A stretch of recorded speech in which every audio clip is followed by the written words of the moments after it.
Well, just say your name so he can get the mics ready. Okay, let Randy get the position. We can get it for you. Oh, your pencil. I just put your Good. Feel free. I gotta use it. Thank you. That's his recommendation. Okay. Arian, did I say that right? Arian? Okay, how do you say your last name? Okay. Fred, say your name so they can. Fred Scott. Did I say this right? Gonkar? Yeah. Okay. Yeah, Gonkar. Becky Wolfinger, I'll get it right eventually. Levi Kressler, Jim Bard. Nathan. What year are you? Early Suitors. Mark? Christy Lenz. Dwayne Burt. Steph Eberly. Sherry Woodall. Okay, so I think we're good. Arian. 1, 2, 3. 1, 2, 3. 4, 5, 6. That'd be great. I'll go too deep now.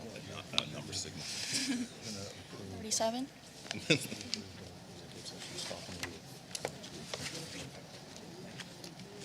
So out, because we were saying it wrong. You say his first name Arian. Gonkar. Oh, now Tammy was telling me it was Aaron. Yeah, it's not Arian. R-E-R. Arian, that's And then his last without name a Y, that's kind of what I. Gonkar. It's Gonkar. So it's not that. It's not Gonkar. Gonkar. It's the Gotcha. Is everybody ready?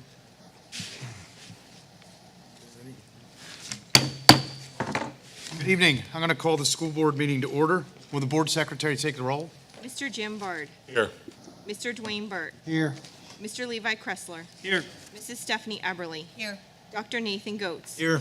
Mr. Fred Scott. Here. Mrs. Becky Wolfinger. Here. Mr. Charlie Suiters. Here. Mr. Mark Butterball. Present. Mr.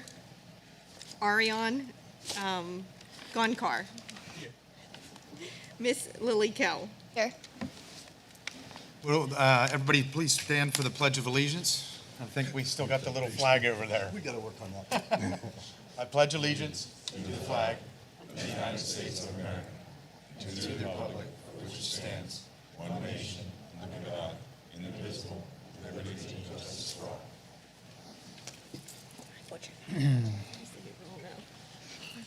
As we begin our deliberations this evening, let us once again be reminded of our duty to represent all of the children of this school community, regardless of age, sex, race, or creed, and regardless of need or ability. May we now have a moment of silence to reflect on our thoughts, plans, and actions on behalf of the students of the Shippensburg School District, and on a moment of silence for Zachary Cullen, who passed away August 28th, 2022. He is a 2018 graduate and a brother-in-law to a Nancy Grayson kindergarten teacher, Emily Deal. James Polk, who passed away August 29th, 2022.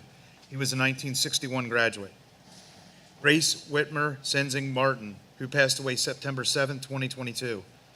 She was a 1962 graduate.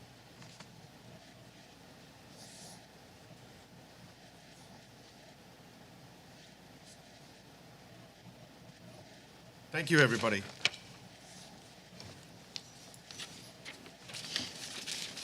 Okay.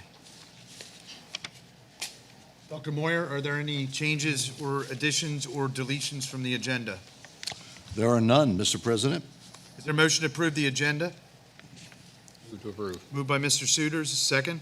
Fred Scott seconds. Second by Mr. Scott. Roll call. Mr. Jim Bard.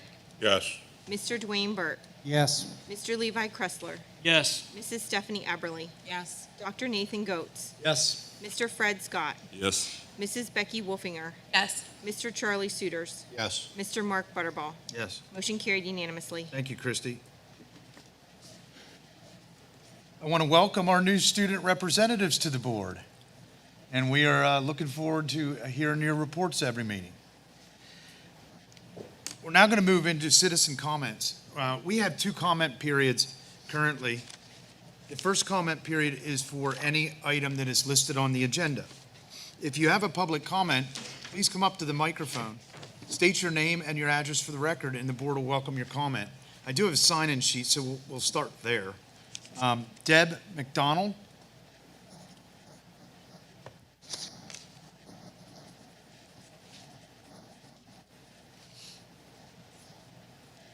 Thank you. My name is Deb McDonald. I live at 230 Holler Avenue, which is at the crossroads of Holler and Scott. So my home sits right on the corner at the last bus stop to the schools. And I'd like to make a comment concerning our concern for Holler being opened and taken over to Airport Road. I have a distinct perspective on what goes on at that corner because of what I see with school and what I see with our neighborhood. I'm concerned that our neighborhood draws families in the first place that have children that go to the schools right across the street. So our responsibility isn't to those children just for the hours that they are on the school buses and in school, but our responsibility is also for the children when they're at their homes. And that is my biggest concern. Yes, I have an investment in my home that I don't want to be devalued by a road through. But at some point, I need to give up my concerns for myself and think of what this will do to the value of our community. Holler Avenue happens to be a road that is not just used by neighbors in our neighborhood, but also neighbors who walk from Orange Street or over on Baltimore Street. And Holler is seen as a road that I liken it to a park road. It's safe, it's convenient. People walk their dogs, their children, down to the park, down to the field, and typically they're not on the sidewalk, they are on the road. Children learning to ride bikes are on the road. I happen to have a little library outside of my home, and there's a little girl who wobbles up all the way from the end of Holler to our house at the other end, and her grandfather is with her. I cannot see that happening if that road is made a road through. It would not be safe for people to walk on that road, for children to ride their bikes. During any free time from school, there are neighborhood boys that just jump on their bikes as if it's the 1950s and play with their Nerf guns. And they really have a freedom, they sense a freedom that they can do that in our neighborhood. I think if you bring in a road that has access to truck whatevers, the warehouses, the truck washes, you are bringing in people that are known to be involved in sex trafficking. And that isn't just going to be during the hours of school now. It would be all the hours of the day. And I'll have to interrupt your It's 3 fine. minutes. Thank you. Thank you very much, Deb, for your comment. Welcome. Mike McDonald? Deb, if you had additional comments to make, you can always email them to us as well. Okay, thank you. She did ask if I didn't speak for 3 minutes, could she have the rest of the time? But this is Mike McDonald, Deb's husband, 230 Holler Avenue. I can understand the positives that are being given for having the road through. Additional access, predominantly for safety safety equipment, fire and police. My concern, though, and the benefit supposedly of less school traffic. My concern, though, is it's not just school traffic, but a road through would be increasing all the traffic all the time. And the kind of traffic would be not just school-type traffic. I believe it's been brought up before of the kinds of businesses that are planning on going in at the other end near the airport road end. So turning this into a cut-through so that people could be driving through easier, probably driving through faster, But there's a stop sign on our corner. That stop sign is ignored a lot. It's going to be ignored even more, I would suspect. So the speeding, the additional traffic, I think, would be additional concerns, additional dangers to the students than only having one road through. This is sort of a statistical kind of thing. I am not a statistician by any means, but I would think that the additional traffic, the ease of access to Route 81 would encourage people who don't have the best interest of our children driving through there, whether it's kidnapping, whether it's drive-by shootings. Easy access to 81 would encourage that kind of activity. The concern of only one way in and one way out through Holler Avenue right now with emergency vehicles, I tend to think that when an emergency is needed and Holler Avenue being impassable, both happening at the same time, is almost never going to happen. People driving by there wanting to do something bad for our kids is much more likely. That's my impression right now. So I'd like to leave you with that. Thank you. Thank you. Josh Mowry?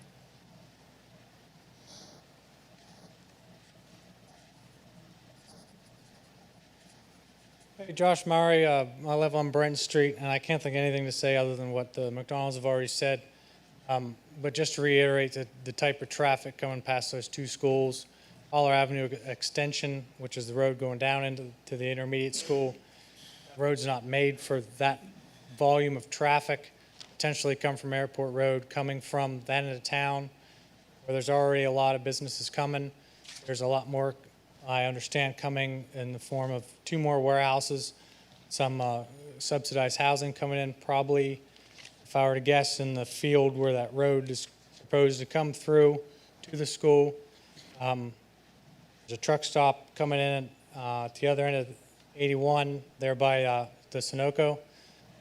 The Wawa is across from H&H Chevrolet. It's coming in.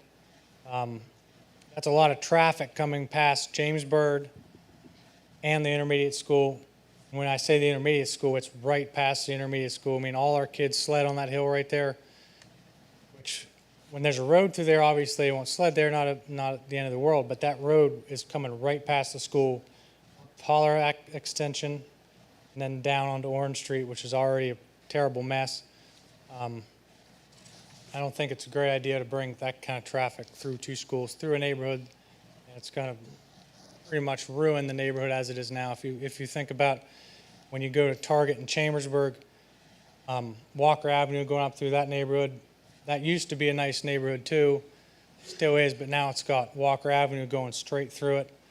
There used to be a lot of kids and a lot of people walking their pets and things like that in that neighborhood. Now it's heading straight into all the stuff up there at Target, Kohl's, things like that. So, thanks. Thank you, Josh. Sam Hudson?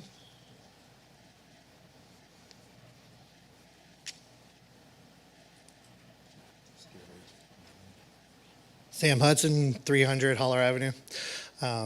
Forgive my voice. It's the beginning of the school year. I'm losing it.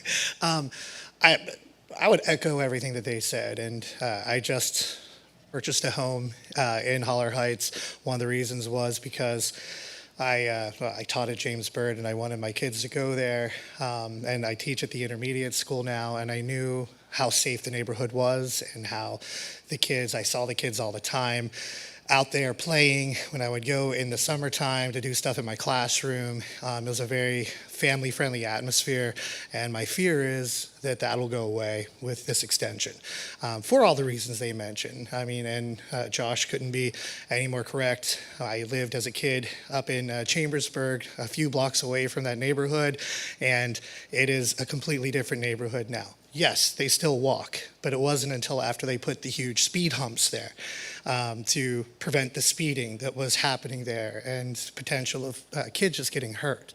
And Orange Street is already a disaster. I've been hit there, and I know there's probably a lot of other people in this room that either got hit or almost got hit right there at Orange Street. The increase in the traffic would just increase that possibility exponentially. So But aside from the neighborhood, I really want to highlight the concern that they have with the schools and the easy access to 81 and the ability for, if you have bad actors, and unfortunately we all want to say it won't happen in our town, but in light of recent events, we know things can and will happen even in our small town.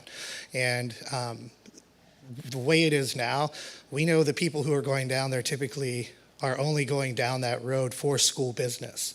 And it does create a sense of safety and security, at least for those two schools. Very similar, not a whole lot of exit areas here at the high school either. And that's one real great selling feature about our district. I'd hate to see that go away just for 80 feet of our property. Thank you, Sam. Chris Roth?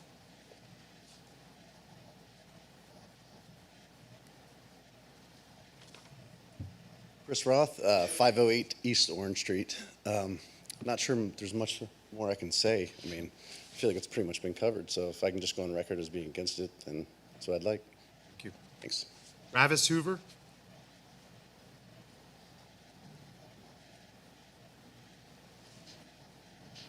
Travis Hoover, Middle Spring Road.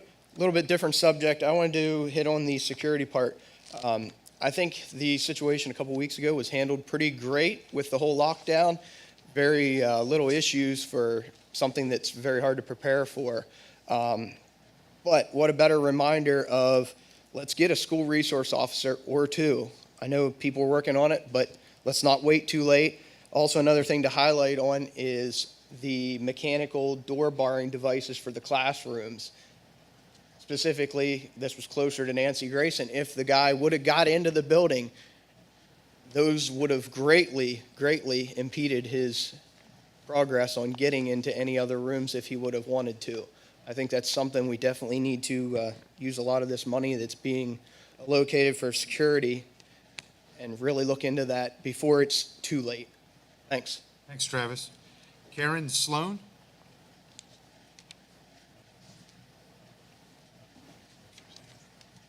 Hi, I'm Karen Sloan. I live at 228 Holler Avenue, next to the McDonald's. And I want to just reaffirm that what they're saying I do agree with, and I have concerns similar.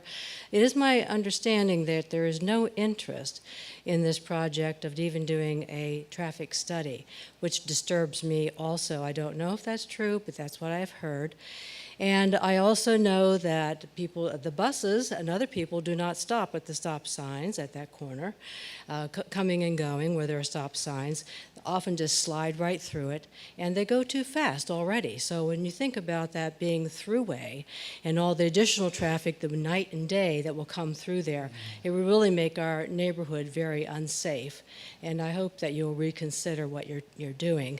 I also have concerns about the traffic coming directly around the school that's that you're trying to save by having a way to get there. But you know, the children are out playing on the school ground all the time.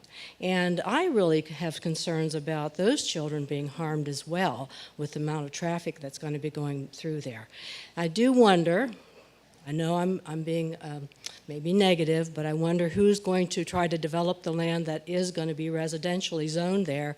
I do think there's more to this in terms of somebody having a net gain out of this than just access to the schools. Thank you, Karen. Darren Donovan?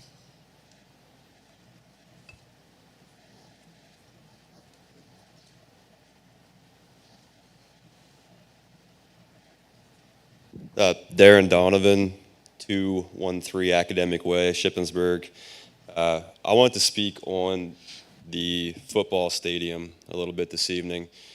I know the term landlocked has been brought up quite a bit in the discussion, and I at one point believed in that a little bit, but doing a little research, the research that I found, the minimum acreage needed for a high school is between 30 and 45 acres, depending on the school size and location.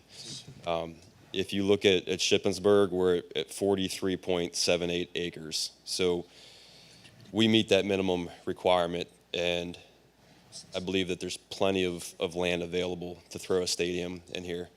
If you look at some of our neighboring districts, Big Spring, for example, their old high school and middle school combined was 59 acres. See, if you look at Chambersburg, the section of ground that their stadium sits on is only 20.48 acres. South Middleton, that section's at 61.14. If you combined the Ship High School and the Ship Middle School, we're at 67 acres. So I really don't see a reason why a stadium can't be put up where we're at right now. I just hope there's some good discussion about that this evening. Thank you. Thanks, Darren. Any other public comments on an agenda item? This is all I really have on the sheet.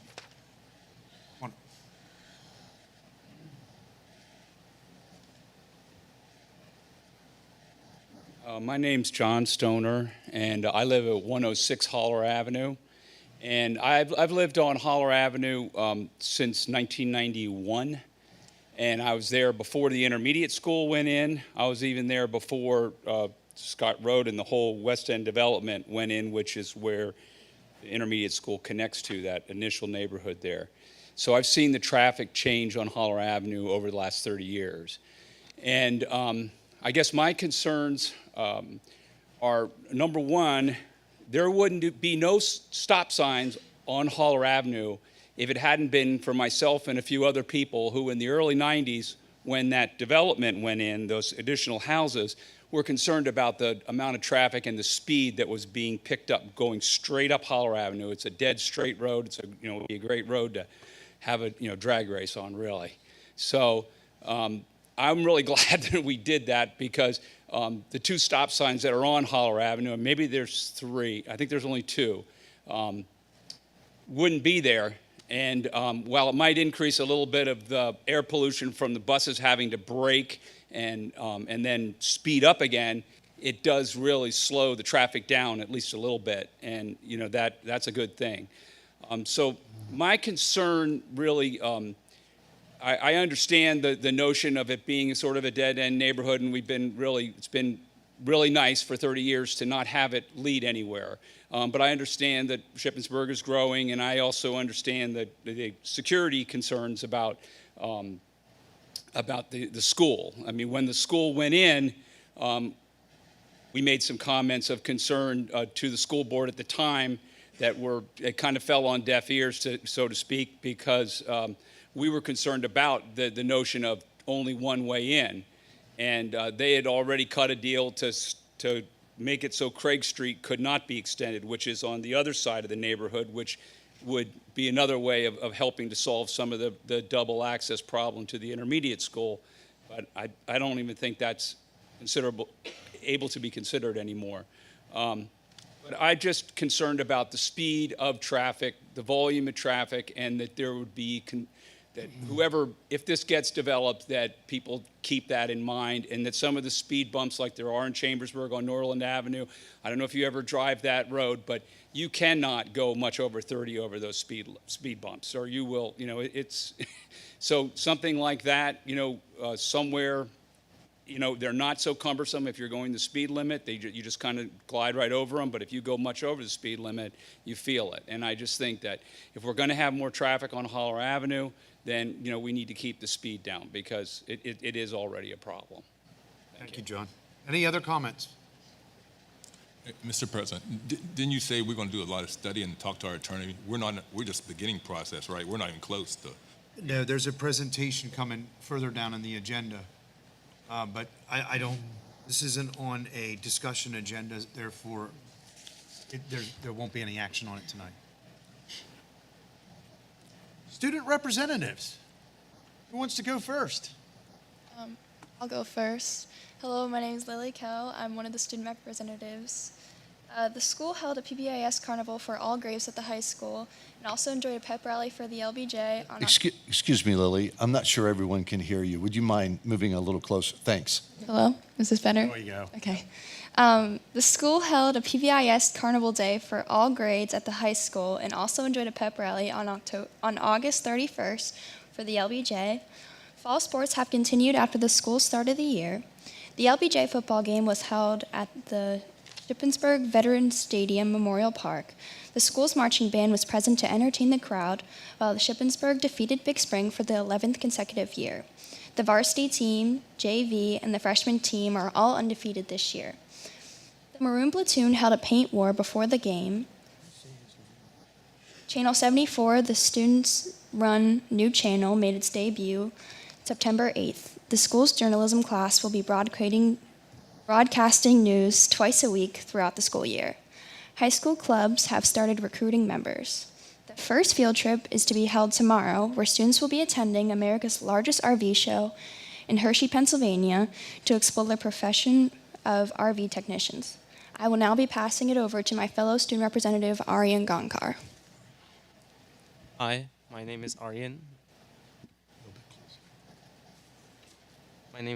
I'll be taking this over. The high school golf team held a Greyhound Golf Night on September 8th, where visitors could play mini golf at Old Scotland Yard. The school has planned to provide 100 free PSHA tests for interested students.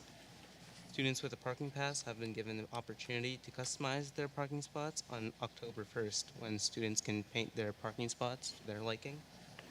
The PA Restaurant and Lodging Association is hosting a hospitality career boot camp where students interested in a career in hospitality and tourism can be introduced to the industry. The Greyhound golfing team finished 3-3 for their best showing thus far of the season at Eagles Crossing. Club fair will be held during all lunches at the high school on September 28th for students to learn about all the opportunities to get involved at Shippensburg area senior high school. Homecoming planning is underway. The game will be held on October 7th and the dance will take place on October 8th. Finally, there is a great field trip to the local Renaissance Fair on October 5th. Broadway Club, Sharps, Mr. Shirk's drama class are all invited. Thank you very much for the student reports. We appreciate it. Thank you. Moving on to the Franklin County Career Center report. Mr. Burt. Thank you very much. Several items tonight. First of all, the online application process for the school opened on September 1st, and early indications are that the demand for the school and its programs remain high, and recruitment efforts are currently being formalized to work with sending districts to complete that enrollment process. Next, I'd like to mention that I previously spoke about a grant targeting the Computer Integrated Manufacturing Program, and that grant and that program is getting good buy-in from employers and partner districts, which include Adams and Fulton County Career Centers. Next up, the Adult Ed program is offering 2 new programs this semester, including a plumbing and residential electricity program. Both of those programs will begin on September 20th. They're open to the public. They're 4-week classes from 6 to 9 p.m. on Tuesdays and Thursdays. The cost is only $300. So if you're interested in adult ed programming that includes plumbing and residential electricity, you can please contact the Career Center. And then last up, I believe we have a slide to display.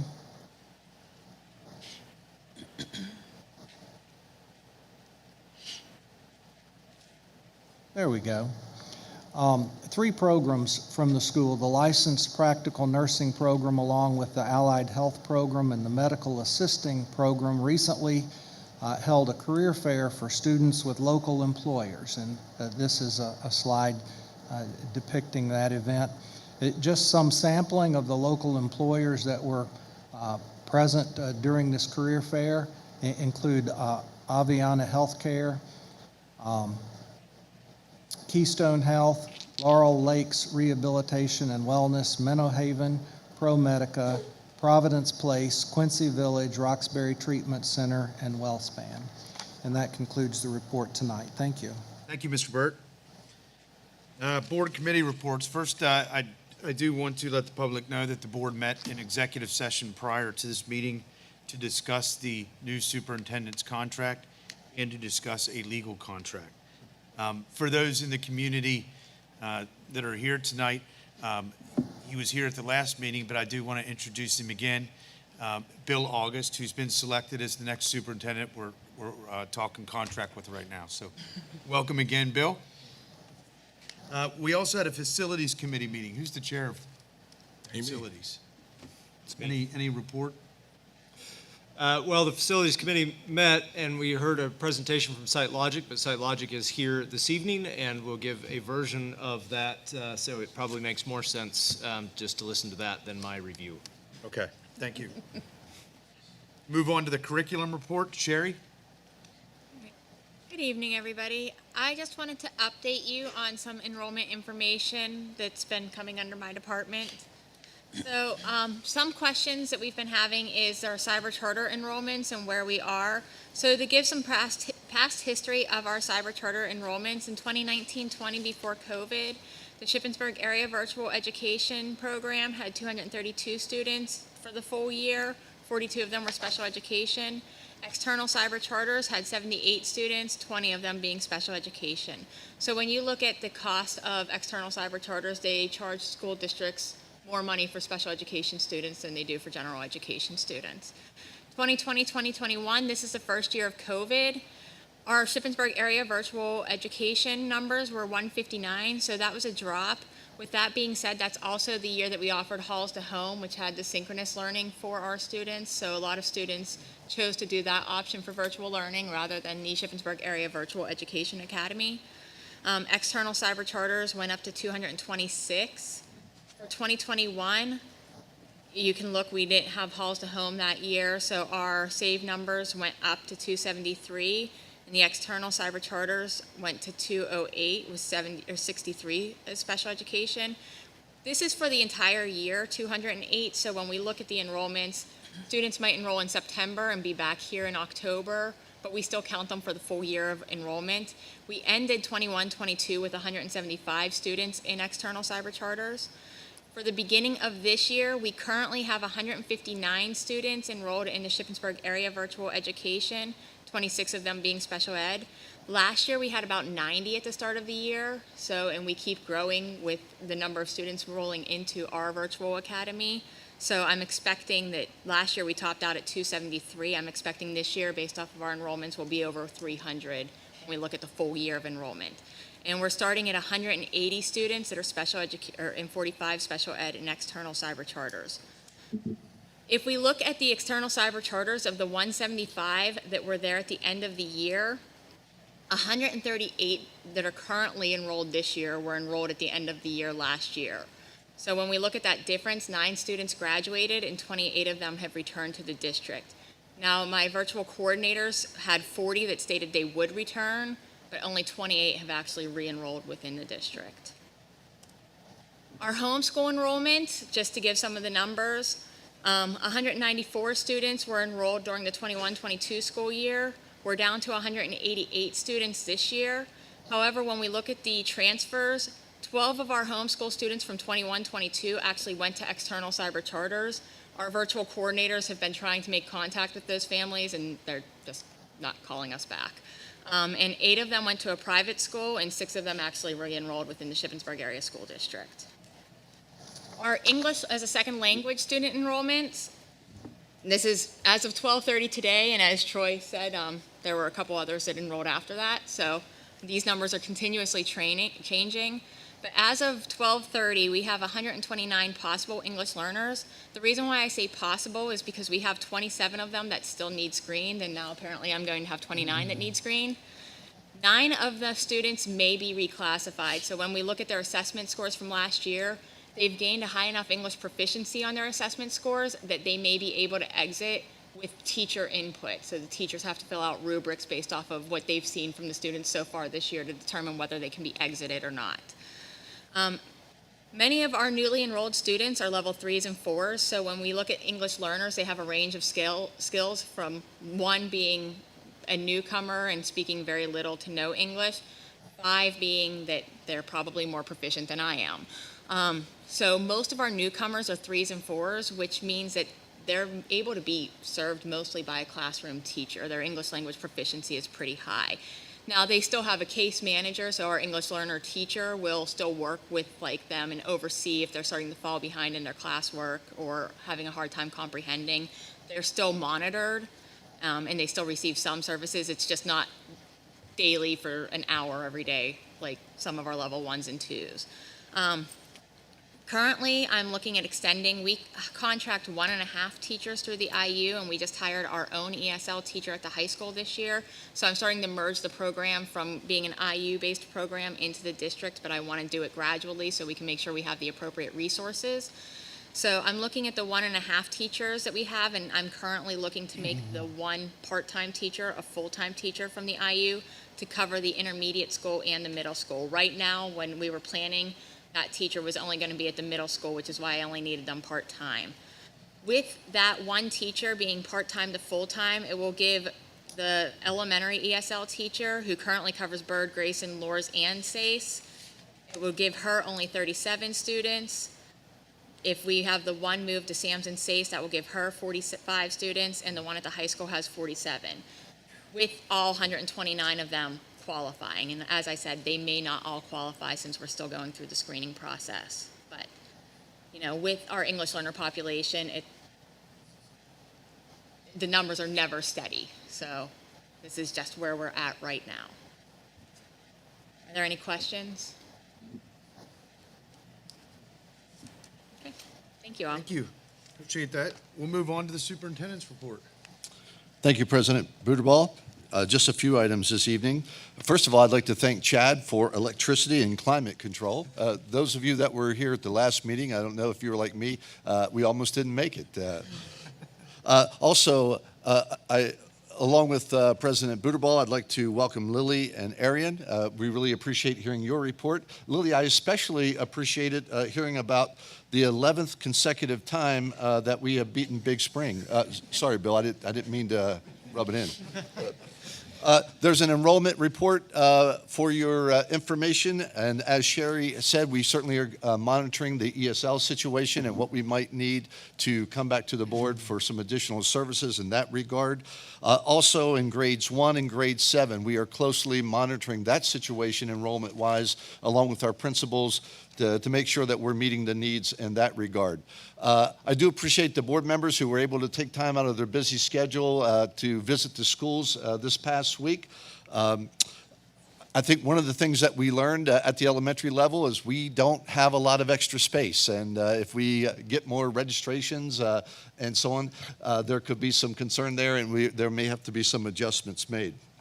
Also, I'd like to inform everybody, I'm hoping everybody knows, and there's some information on our website, the Greyhound Foundation is holding their 5th annual golf tournament at Eagles Crossing this Saturday. I'll be kicking things off at 8 o'clock for a shotgun start for everybody there. That is one of 2 major fundraisers that they have, and they do a fantastic job supporting our educational initiatives, athletics, and the arts. Also, Scott Mack, are you here tonight? If you'd raise your hand. Scott, I'm guessing he's not here right now. I'm hoping he still plans to come. Just wanted to thank him in advance. He is the supervisor, treasurer, and the road foreman for Southampton Township, and he was scheduled to be here to talk a little bit about the connector road, the proposed connector road. So I'm hoping he could still make it. And I've talked to him by phone, but I haven't met him in person yet, so I was hoping to catch him here this evening. Thank you. That ends my report. Thank you, Dr. Moyer. Before we move on with the consent agenda, I just want to thank you, Dr. Moyer, and our building administrators, our incredible teachers and staff for the really valiant efforts on the second day of school. It was a pretty tense situation, not just for parents, but think about those kids in the school and what they were going through. And, I have heard nothing but great things about our teachers and how hard the teachers work to keep those kids preoccupied and their mind off matters. And again, I also want to thank Dr. Moyer. I must have been in touch with him 10 to 12 times during that time period, and I appreciate your effort. So if you could, please thank your building administrators and teachers for Will do. on behalf of the board. Thank you. Move on to the consent agenda. 4A are your finance reports. 4B are the approval of the minutes from August 8th and August 22nd. 4C, personnel. Administration recommends approval of the following FMLA qualifying leave. Lauren Zima Engro, Supervisor of Special Education, effective October 28th through January 3rd. Professional staff, administration recommends approval of the following qualifying leave of absence request. Maggie Staver, Learning Support Teacher at James Byrd from January 3rd through May 26th. Administration recommends approval of the following contract status for the following staff member, Sarah Gerber, K-8 Virtual Coordinator. Administration recommends approval of the following salary adjustments for the following professional staff. You can see those listed. Administration recommends approval of the following resignation. Dallas Brown, full-time classroom assistant at James Byrd. Marilyn Leisher, part-time classroom assistant at the middle school. Deborah Seymour, full-time building secretary at the high school. Administration recommends approval of the following transfers. Lena Hamilton, full-time custodian at the intermediate school to full-time custodian at the middle school. Bonnie Myers, full-time building secretary at the middle school to full-time secretary at the high school. Amy Yagi, full-time custodian floater for the school district to full-time head custodian at James Byrd. Administration recommends approval of the following adjustment of hours due to staffing needs. Charlotte Hoover, 2 hours per day, 180 days to noontime aid at Nancy Grayson for 2.5 hours per day. Susan Ogden, 4.5 hours per day as a part-time cafeteria helper to 5.75 hours per day.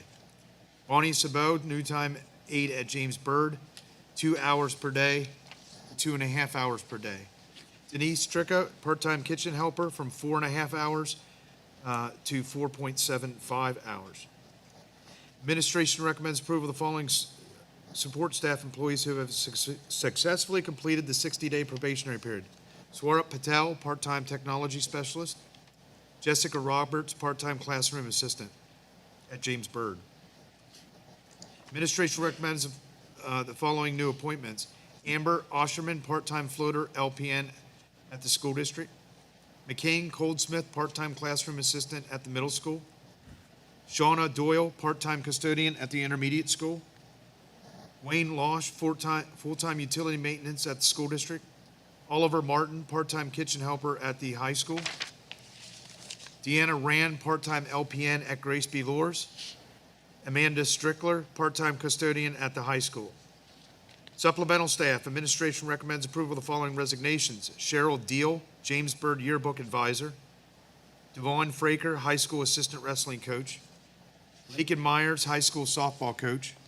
Michael Peters, high school head softball coach. Administration recommends approval of the following new appointments. Madeline Davis, middle school assistant field hockey coach. Angela Pinkney, James Byrd Elementary School yearbook advisor. She can have the school already. Jocelyn Topper, high school yearbook advisor. Administration recommends approval of the following volunteer coaches. Caitlin Barrick, high school volleyball. Anna Fromm, high school field hockey. Kyle Meixel, high school boys soccer. 4D is your Care Solace Terrace Metric Service Agreement. 4E, Yellow Breaches Educational Center Contract. 4F, Agreement for Consulting Services to retain Dr. Bateman. 4G is Agreement with News Story for Special Education Services. 4H is News Story IDP Agreement for Educational Services. 4I is Contract for Purchase of Student Services with River Rock. And 4J is Alternative Education for Disruptive Youth Act 48 Program Agreement for Services. 4K, Effective School Solutions Contract. 4L is After School Tutoring. Does any member of the board want to take any of those items separately? Yes, I'd like to take 4D and 4K separately, please. Let me find out where I'm at. 4D and 4K, you said, Steph? Any others? Is there a motion to approve 4A through 4C and 4E through 4L minus 4K. Scott, make a motion. Motion made by Mr. Scott. Is there a second? Second. Second by Mr. Bard. Roll call? Mr. Dwayne Burt. Yes. Mr. Levi Kressler. Yes. Mrs. Stephanie Eberly. Yes. Dr. Nathan Goetz. Yes. Mr. Fred Scott. Yes. Mrs. Becky Wolfinger. Yes. Mr. Jim Bard. Yes. Mr. Charlie Suiters. Yes. Mr. Mark Butterball. Yes. Motion carried unanimously. Thank you, Christie. 4D is the Care Solace Terrace Metric Service Agreements. Is there a motion to approve 4D? Dwayne Burt moved to table. Mr. Burt motions to table. Is there a second? A second. Mrs. Wolfinger seconds it. There is no debate on a table motion. Roll call. Mr. Levi Kressler. Yes. Mrs. Stephanie Eberly. Yes. Dr. Nathan Goetz. Yes. Mr. Fred Scott. Since I'm not sure what we're talking about, I'll abstain. And We're talking about the Care Solace Terrace Metrics, and Mr. Burt made a motion to table it, so we wouldn't be voting on it tonight. So what am I voting for? The table? Voting to table the item, so we're not voting on it tonight. Yeah, I'll go along then. Okay. Go along. Mrs. Becky Wolfinger. Yes. Mr. Jim Bard. Yes. Mr. Dwayne Burt. Yes. Mr. Charlie Suiters. Yes. Mr. Mark Butterball. Yes. Motion carried unanimously. Thank you. 4K, Effective Solutions. Is there a motion to approve 4K? Dwayne Burt moved to table. Mr. Burt motions to table. Is there a second? I'll second. Second by Mrs. Wolfinger. Again, it is a table motion. It is not debatable. Roll call. Mrs. Steph Eberly. Yes. Dr. Nathan Goetz. Yes. Mr. Fred Scott. Yes. Mrs. Becky Wolfinger. Yes. Mr. Jim Bard. Yes. Mr. Dwayne Burt. Yes. Mr. Levi Kressler. Yes. Mr. Charlie Suiters. Yes. Mr. Mark Butterball. Yes. Motion carried unanimously. Thank you, Christie. 5, we'll move on to the action agenda. Just for the public, I like to give that instruction once in a while. The action agenda are individual items that the board plans on voting on tonight. Following the action agenda is discussion items. Those items are for discussion purposes tonight, and then will transfer to the next agenda as action items for a vote. Always like to clarify that for the public. So the first action item is 5A, proposals for portable toilets with Chamberlain, Wingert, and associated products. Is there a motion to approve 5A? Move to approve. Moved by Mr. Suiters. Is there a second? Fred Scott seconds. Second by Mr. Scott. Discussion? Roll call? Wait, there needs to be a motion of which vendor is being selected. Oh, I thought that was one company. I gotcha. Okay, so Mr. Suiters, do you want to amend your motion and choose one? Chamberlain Winger. Mr. Suiters motions to approve Chamberlain Wingert. Mr. Scott, as the second, do you agree with that? I agree. Discussion? Roll call? Dr. Nathan Goetz.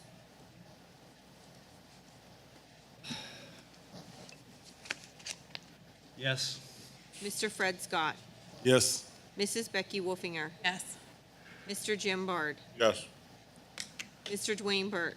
Yes. Mr. Levi Kressler. Yes. Mrs. Stephanie Eberly. Yes. Mr. Charlie Suiters. Yes. Mr. Mark Butterball. Yes. Motion carried unanimously. Thank you, Christie. 5B are the Pennsylvania School Mental Health and Safety and Security Grants. If awarded, these funds would be used as listed below. $152,302 for alarm sensors on all exterior doors, $152,302 for contracted services through Effective School Solutions, ESS. Is there a motion to approve 5B? Move to approve. Motion is made by Mr. Suiters to approve. Is there a second? Mark, they just Second. tabled. I know. Second? During the discussion. Second by Dr. Goetz. Discussion. This, so as far as discussion, this grant, the 152-302 coordinates or ties into the prior that was tabled during the consent portion. Yeah. So it would only make. Could you motion to approve just applying Wait, for the grant? to, aren't the grants already applied for? Yes, but we don't have to accept them. So I can go back and do like a revision to ESS. So you can revise the use of the 152,302. As long as it falls in the tiers that it says that we have to do, but I can revise the use of that. Perfect. The motion itself isn't approving any contracts, is that correct? Correct. Based off of how I'm reading it, it doesn't say that the contract, but it does say if awarded, funds would be used. If awarded, okay. So you would want to I think that we would have amend to that last amend part. the to say ESS. 152,302 for Contracted mental health services. and mental health and safety grant. That's how I would say mental health and safety grant.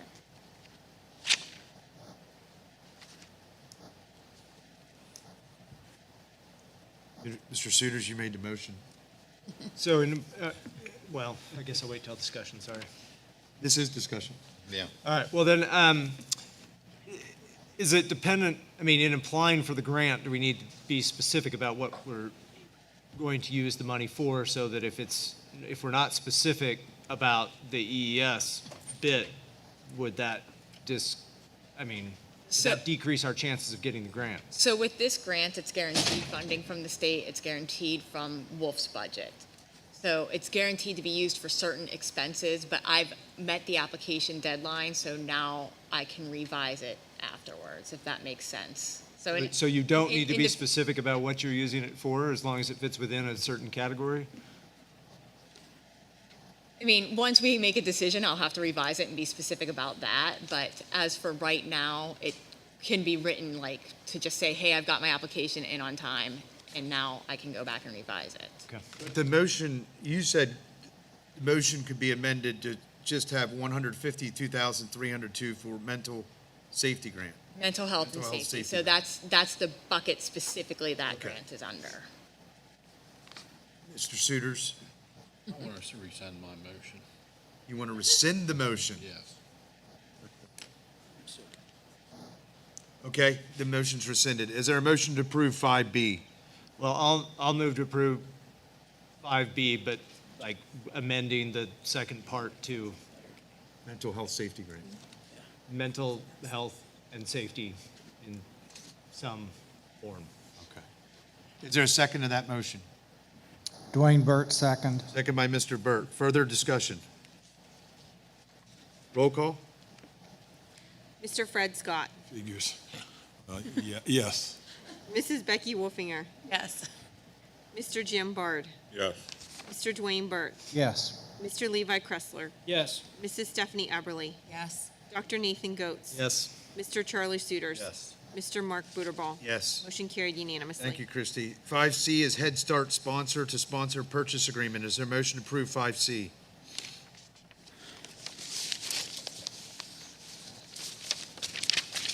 Is there a motion to approve 5C?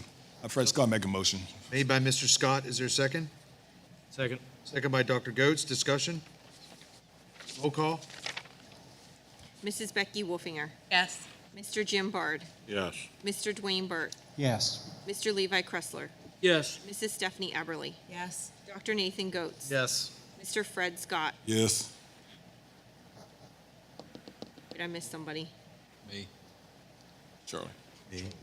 Mr. Charlie Suiters. Yes. Mr. Mark Butterball. Yes.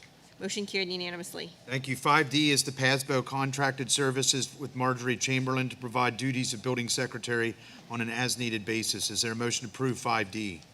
Move to approve. Moved by Mr. Suiters. Is there a second? Second, Fred Scott. Second by Mr. Scott. Discussion? Roll call? Mr. Jim Bard. Yes. Mr. Dwayne Burt. Yes. Mr. Levi Kressler. Yes. Mrs. Stephanie Eberly. Yes. Dr. Nathan Goetz. Yes. Mr. Fred Scott. Yes. Mrs. Becky Wolfinger. Yes. Mr. Charlie Suiters. Yes. Mr. Mark Butterball. Yes. Motion carried unanimously. Thank you, Christie. 5E is the memorandum of understanding with CAIU number 15, Title III Consortium. Is there a motion to approve the memorandum of understanding? Motion to approve. Motion made by Mrs. Eberly. Is there a second? Second. Second by Mr. Suiters. Discussion? Just a real quick question. Is this the proposal to move that ESL position from .5 to 1, or is this something else?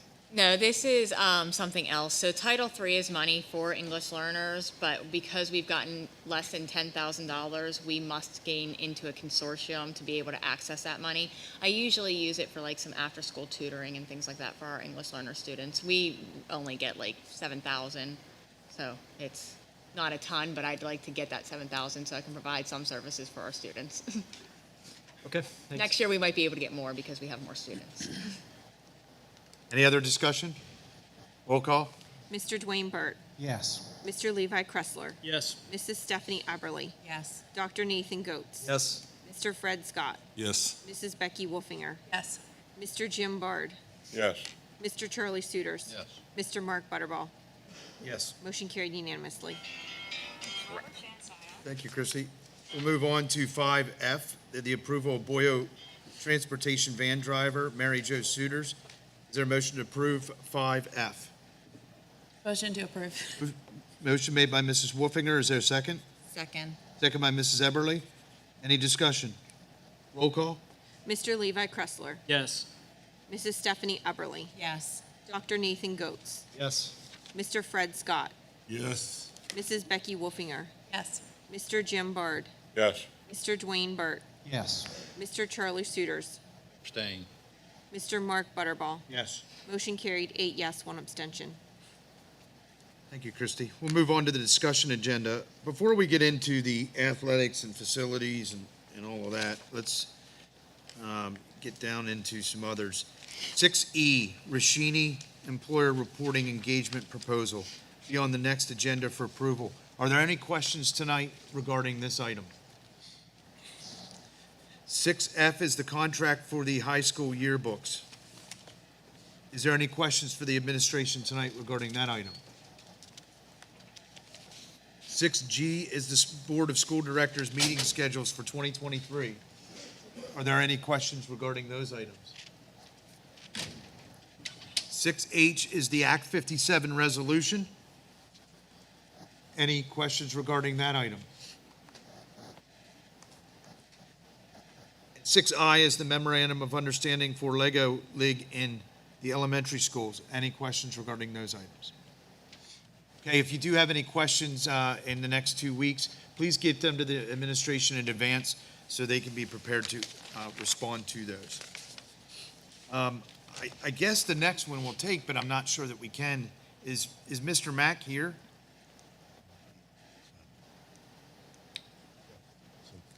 Okay, given that he's not here, I'm going to strike that agenda item. So now we'll move on to middle school project update. Chad?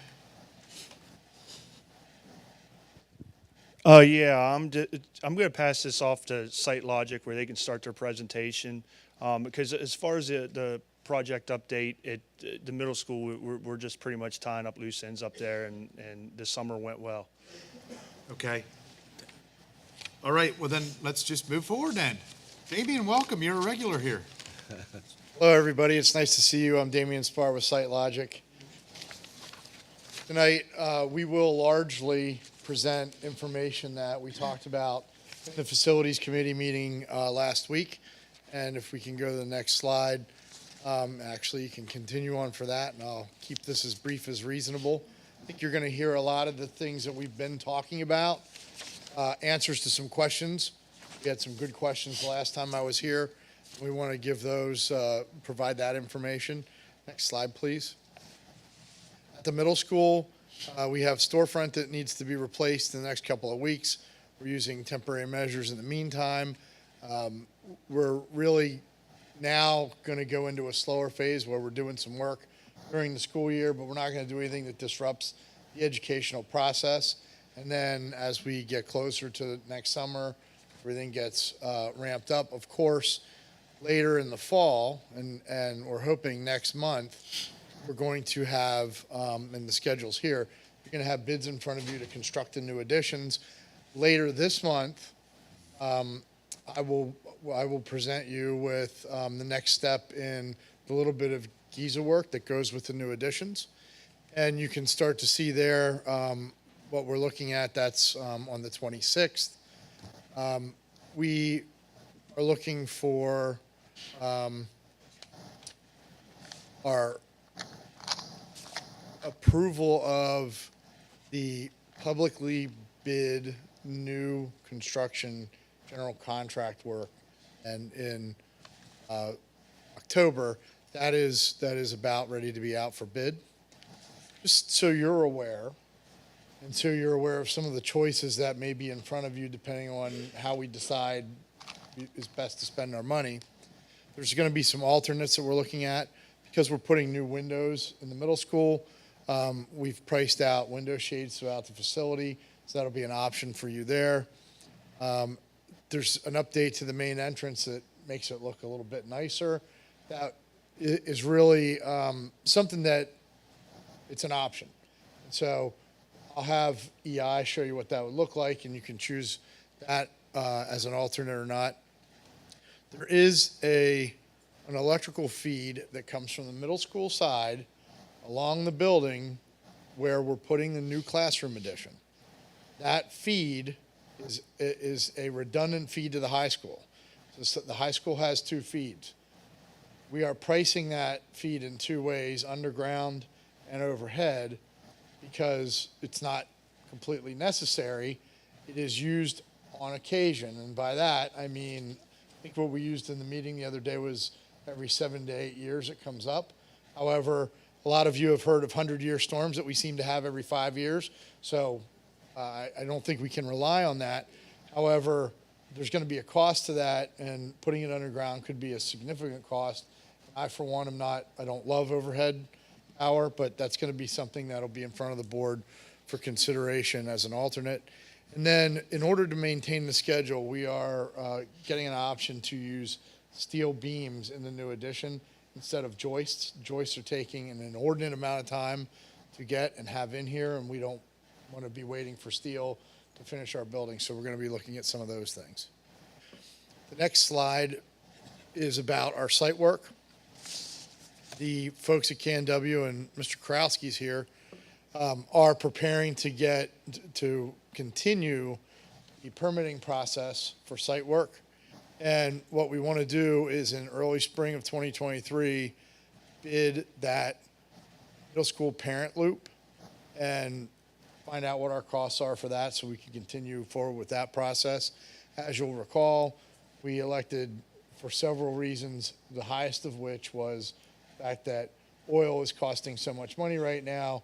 We're hoping that we get a better deal on bituminous products when we bid that in the fall. And that's what we're looking for. Of course, we have a grant application that we are working hard with the administration on, as well as starting to reach out for advocacy meetings with the local legislator.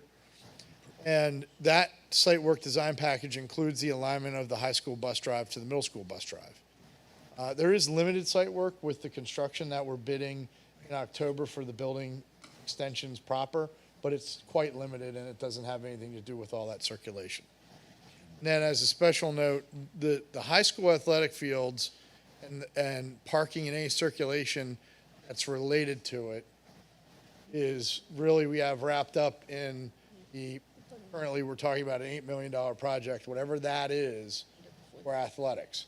So we've kind of bifurcated that, so we had things that we had control over and we knew we had in our immediate site versus things that were related specifically to the athletics, a lot of which has to do with parking.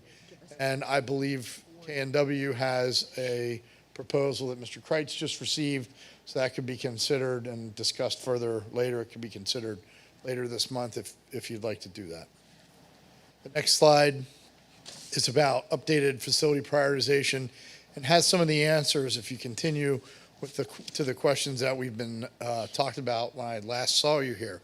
So just to reiterate, after our walkthrough in, I believe it was July, we looked at middle school projects and potential adds to those programs, knowing that we're going to have one shot at this for many, many years.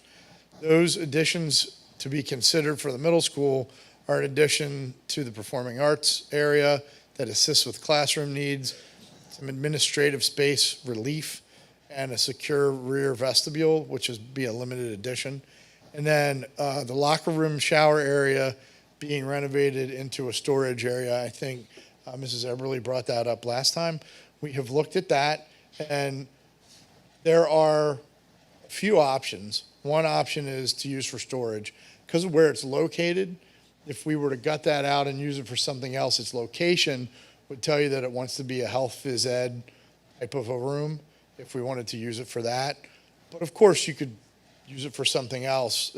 Being where it is, there's probably not necessarily storage first, but those first two things would probably garner the most attention as we looked at that, but it's possible, and I appreciate that you brought that to our attention.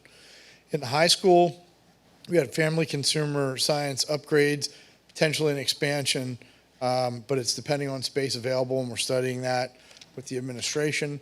Kitchen serving efficiency modifications, meaning how fast can we get the kids to have food and be seated so they're eating and not spending their time waiting in a line. Upgrades to the main gym, renovate in place, looking for that expanded seating capacity of 1,100 plus. Now, we've met with seating experts, the providers and designers of seats, and we believe we can get that amount of seats in the gymnasium. If we can do that, we solve a lot of problems. We have to watch how that goes. It's going to include centering the basketball court. Right now, it's off center, so one side has a higher seating than the other side. When you center, we're able to actually pick up seats there. And there were a couple other ideas that we looked at, but we're actually, in about a week or so, meeting with them again to confirm all that for the district. But I think if we look at renovating that gymnasium, we're able to add that seating, we're going to solve some significant problems and concerns that we have about being able to assemble the student body and have some certain levels of competition in the gym. There's a performing arts expansion that also assists with classroom needs and would provide a secure rear vestibule that we've been talking about. Upgrades to B gym are also being considered, and how we really look at the spaces around those. We've been working on that closely with Mr. Kreitz to figure out what our best options are there to create better space for athletics in the high school without really doing significant alterations to that area and spending a lot of money. And then in the high school locker room, there's some door security that's being addressed right now by the facilities department, and we've been assisting in that way. Now, there were other conversations here when I was last here about district administration and storage. And really, it comes down to a short answer of we can spend virtually $0 on this and continue to repair the district admin office as it is, keep storage where it is, or we can start to spend significant dollars rebuilding a district admin, building storage if we take over existing storage with offices, et cetera. And when we sat in our discussions with facilities committee, that was kind of put back on Mr. Kreitz to have a look at that from the perspective of district storage, which is different than building storage, because I think, as we were pointing out with the middle school, we need all the storage we can get. Really, the idea of doing a project and taking away storage or not providing more storage, that's like the Hippocratic Oath for construction. First, do not take away storage, but give storage. And so in the building projects themselves, there's more storage in buildings, but for district storage, that is relative to grounds and maintenance that is really shared in the DAO, that's a different story. So really it's, as I said before, many school districts relegate those support services to the last part of funding that they have, so they take care of most of their other needs before funding starts to go to those areas. So we're going to continue to look at that with Mr. Kreitz, because if there's something that's significantly needed, we want to be able to address that, but I don't think that's risen to the top yet. Dr. Goetz, you think I have that? I kind of capture that correctly from what we talked about the other day? I think so. So to continue on then, this is just a diagram showing at the middle school, the In blue, on the far left, is the classroom addition. Along there is where that electrical line, the redundant feed to the high school, goes off the top of the drawing. To the right, and in between the right two arrows, is the extension and renovation of the cafeteria kitchen. And the additional spaces that we've been talking about that would be added to the program are shown diagrammatically as the secure vestibule and some administrative support space on the left arrow, renovation and upgrades to the district offices down at the bottom, and then on the far right, the performing arts addition for the middle school. The next slide shows same type of information at the high school. Now, what we've changed, and this was the slide that we talked about last time I was here, what we've changed is instead of having a standalone new gymnasium, the gymnasium gets renovated where it is, which is the third arrow down. The top arrow shows our performing arts addition that supports classrooms.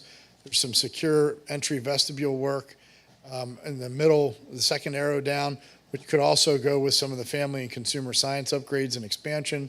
And then at the bottom is an expansion, again, to kitchen cafeteria, much like we're planning and doing right now at the middle school, but at the high school, more space for the kids to eat and a faster way through the line so that they get their food quicker and that they're able to spend more time eating and less time standing in line. I have a question. Can I ask a question? Yes, sir. On the middle school, the performing arts section, that's because we're gonna have more kids, correct? I guess that's why we're doing. Is the high school gonna be will the high school have enough area to match what we're presenting from the middle school? My understanding, so what happens with those additions is that it frees up some other space in the buildings and provides some classroom spaces. My understanding, and remember, these two things are not fully designed yet. So we have a basic program, and my understanding is the program that would be coming out of the middle school would be stepping up then to go to the high school, as you would naturally step up from a middle school to high school program. And I hope that's what you're asking for. But because we would have to design both of those things at the same time, we would be able to integrate that, saying, we understand you're getting this in middle school, and when you go to high school, the next step will support your growth as you move forward. Now, I say part of that to say this. EI has provided a proposal to the district. That proposal allows for us to have some time to look at some options and then be able to start moving forward. Because right now, we're at this stage where we're talking about what to design, but we're not actually doing it yet. So there'll be an opportunity, I believe, later this month for the board to consider that proposal. And there's some more in here that goes with that. If you go to the next slide, I think there was an important question about site work at the facilities committee meeting. I asked Mr. Karowski to get back to us to say what happens with our impervious surface. And because we want to make sure if we're building things on these sites, are we cutting ourselves out of the ability to continue some expansion? So impervious site coverage, there's a maximum of 50%. If the turf field is not considered impervious, you're at 41.5%. And that's 162,000 square feet. That's a lot of extra building or extra parking. If impervious field is considered impervious, meaning it doesn't drain, so it's treated like a parking lot, then you're at 46.8% with a remaining area of 3.2%, or almost 61,000 square feet. Now, if you built some additions, that means you would have, and if you'd have some sidewalks and things like that, but you'd have well over 50,000 square feet of footprint that you can build on. Most school districts, when they get in this situation, if they want to build more classroom space, and that's, by the way, after we take into account the calculations or the stuff that we've been showing you, that we've been talking about, okay? So this is after imagine we did everything I've presented. You still have room to put classrooms in. Most of the time, school districts will make those classrooms 2 stories high so that if you have For example, one classroom and its gross up space are about 1,000 square feet. And if you did 4 of those with 4 on top, you'd get 8, or if you did 6 and 6 on top, you'd get 12, et cetera. You have a lot of space that you could continue some expansion of classrooms. And I think that was important because I think the board had questions about that. Yeah, so just to make sure that we all understand. So tell us again how big a classroom is? So generally, a general use classroom approaches on 900 square feet or something like that. Depending on how many quarters you have, if you have a double loaded quarter and a bathroom, et cetera, that's grossed up. It's called a grossing factor. So if you use about 1,000 square feet in a building for a classroom, which is generally what I do when I have a quick conversation like this, if you have 6 classrooms in a footprint, that's about 6,000 square feet, a footprint of that 61,000. Then if you build on top of that, you get 6 more classrooms, but you're still in that 6,000 square foot footprint. Yeah. So what that's saying is you could build dozens of classrooms really before you'd have any issue. So I think what I'm hearing is that if we were to build a turf field, give it and do all this other thing, it really doesn't matter how it would be considered, what percentage of it is pervious to impervious. We'd still have plenty of room for, say, I don't know, a 10 classroom footprint at the high school later on if we needed to. That's correct. Now, what about parking? Like if we were to add additional parking, I imagine that eats up square footage quite quickly. I'm going to check with Mr. Korowski just to be sure. The parking in the plan for the fields was included in that calculation? So it becomes kind of an iterative question that as you add square footage or classrooms, that means you got to add parking. So you kind of have to do the math that says, all right, if we add 10 classrooms, that equals this many parking spaces. You take off for the impervious just for that paving. So there's a little balance there. The 50,000, or the 61,000, that's like a net number. That would be building footprint plus any parking expansion that would be associated with that and some, sidewalks, et cetera. But when you did this calculation, you included the parking that you have proposed in Yes. the $8 million, Yes. everything in. So I think that's important to know. There's a lot of parking that goes with the stadium as it's proposed to be designed on campus. That's included in this calculation. If you want to do parking beyond that, then parking square foot is 1-for-1 for impervious surface. All right. How many parking spaces are included in the stadium iteration?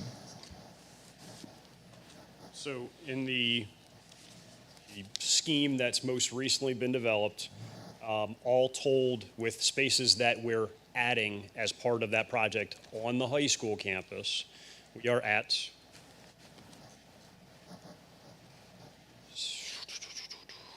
526 spaces on the high school. And then we contemplated using the spaces on the middle school campus to achieve at 3,000 bleacher seats, we'd need 600 spaces per the zoning ordinance. So we had talked about, if we use some of that parking, we did not propose parking in the area by the existing field hockey fields because there were some concerns about that.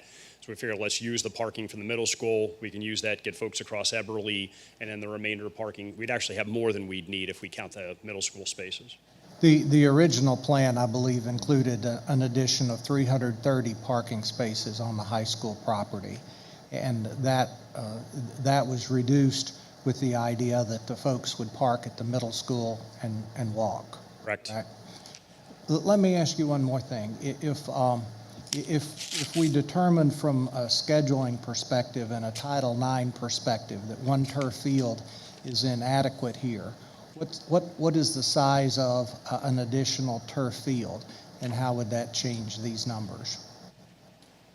So if you wanted to add a second turf field, which if you remember, one of the multiple iterations that we shared had that happening, I'll say the top right part of campus, the existing grass fields in that area. So definitely is room there to provide a second turf field. If it's purely a turf field and you're not talking about bleachers and lighting, turf field's going to be around $1 million. you start to add in lighting and bleachers, you probably. Square footage, I think. How much additional space would that require? And again, the premise of the question is if we were to determine that from a scheduling perspective and a Title IX compliance perspective that one turf field is inadequate, what would an additional turf field on this property do to these numbers, which indicate that in the bottom scenario under the current plan, you've used about 47% of the 50% of the occupation of the natural grass that you can use. So if we needed an additional turf field on this property, is it possible? So let me step back. Turf fields in my entire career have never been considered impervious for the purpose of zoning. They are always considered impervious for the purpose of stormwater management because they, as Damian mentioned, they function almost like a parking lot. That water drains off quickly, so they function practically as such. I've never had a zoning officer make a determination that said that's impervious. Have to have that discussion. We haven't broached that with the borough yet, but I've never had that interpretation. It's not an impervious surface from a zoning standpoint. I'll put that aside. If for some reason the zoning officer would interpret it that way, yes, then you are adding, it's probably about 80,000 square feet of synthetic turf. If you're going to call that impervious, 80,000 square feet eats up the 61,000 plus. We're out of space. And again, only if it's interpreted, which is a real stretch to me, that it's for the purposes of zoning goes against your 50% impervious coverage. Because if you read the definition in the ordinance, it doesn't qualify for that. Well, and clearly how it would be viewed by the borough and the ordinance and so forth is sort of outside my purview. But I think we certainly realize that while a turf field has a different coefficient of runoff than a parking lot, it's not a parking lot. It also isn't sod, natural grass, and so that number is somewhere probably in the range of it's about 2/3, the coefficient of runoff of a parking lot. So when you're talking about stormwater management, is a completely different conversation than when you're talking about impervious cover relative to zoning. So again, I'm not going to speak for the zoning officer. I'm just telling you our experience on every other turf field we've ever constructed. I'd have never had one considered from a zoning standpoint relative to impervious cover as impervious. We design it that way for stormwater. That's a conservative, realistic, appropriate approach. For zoning, we do not. That is, I've never had it interpreted that way. Again, it's a conversation we'd want to have to make sure, but quite honestly, if this hadn't come up in discussion, we wouldn't have even asked the question because it's never something that we've had interpreted as impervious cover for the purposes of being compliant with zoning impervious coverage requirements. It's actually a question that I've been asking over and over and over since the beginning of these discussions. We'd love to have a conversation with the borough as soon as there's an authorization to proceed with the project where we can get that information fleshed out. I can't give you that definitive response until we're able to have that discussion. I did have a question. The verbiage on here regarding the pervious and impervious, it says the district would be at approximately. Is it the district as a whole, or is that specific to the project at the middle school or the high school? Just the high school campus. So we kind of look at those as a property basis. So that would not reflect, the middle school is an entirely separate conversation because it's essentially a separate parcel. These numbers are specific to the high school only. That's correct. And if we have to go up, how does that increase the costs more than? If you have to go up, building up? Build up. No. In fact, I was just in a discussion with a couple of architects during interviews at a different district last week, and those architects were specifically talking about the validity of building 2 floors because it works educationally and it's more cost effective to build 2 floors than to just build 1. I did have one other question. I'm not a real estate person, but when we voted to combine the parcels, I don't know that we can just say it's just the high school when we voted that, I guess, to combine the middle school and the high school, as one entity.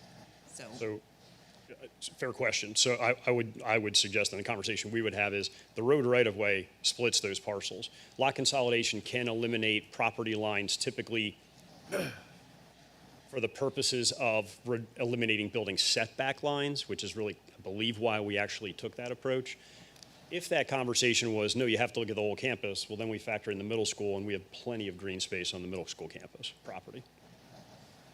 Well, and more than likely, you know, gosh, I've been on this board for a while, and my first time was back in the early 2000s when we were talking about all this growth that was going to happen. It hasn't happened. We got similar class sizes today. We did that. Chances are, if in 20 years we have a class size issue, it's going to be a class size issue at every building. So you're probably going to be building another high school on another piece of land, because just adding on to the high school doesn't fix the middle school and the elementary school. So I'm not sure that that argument is real, strong there. Does anybody have any other questions before I leave this slide? Is the next slide the budget slide? Not sure. Let's see what it is. I don't remember.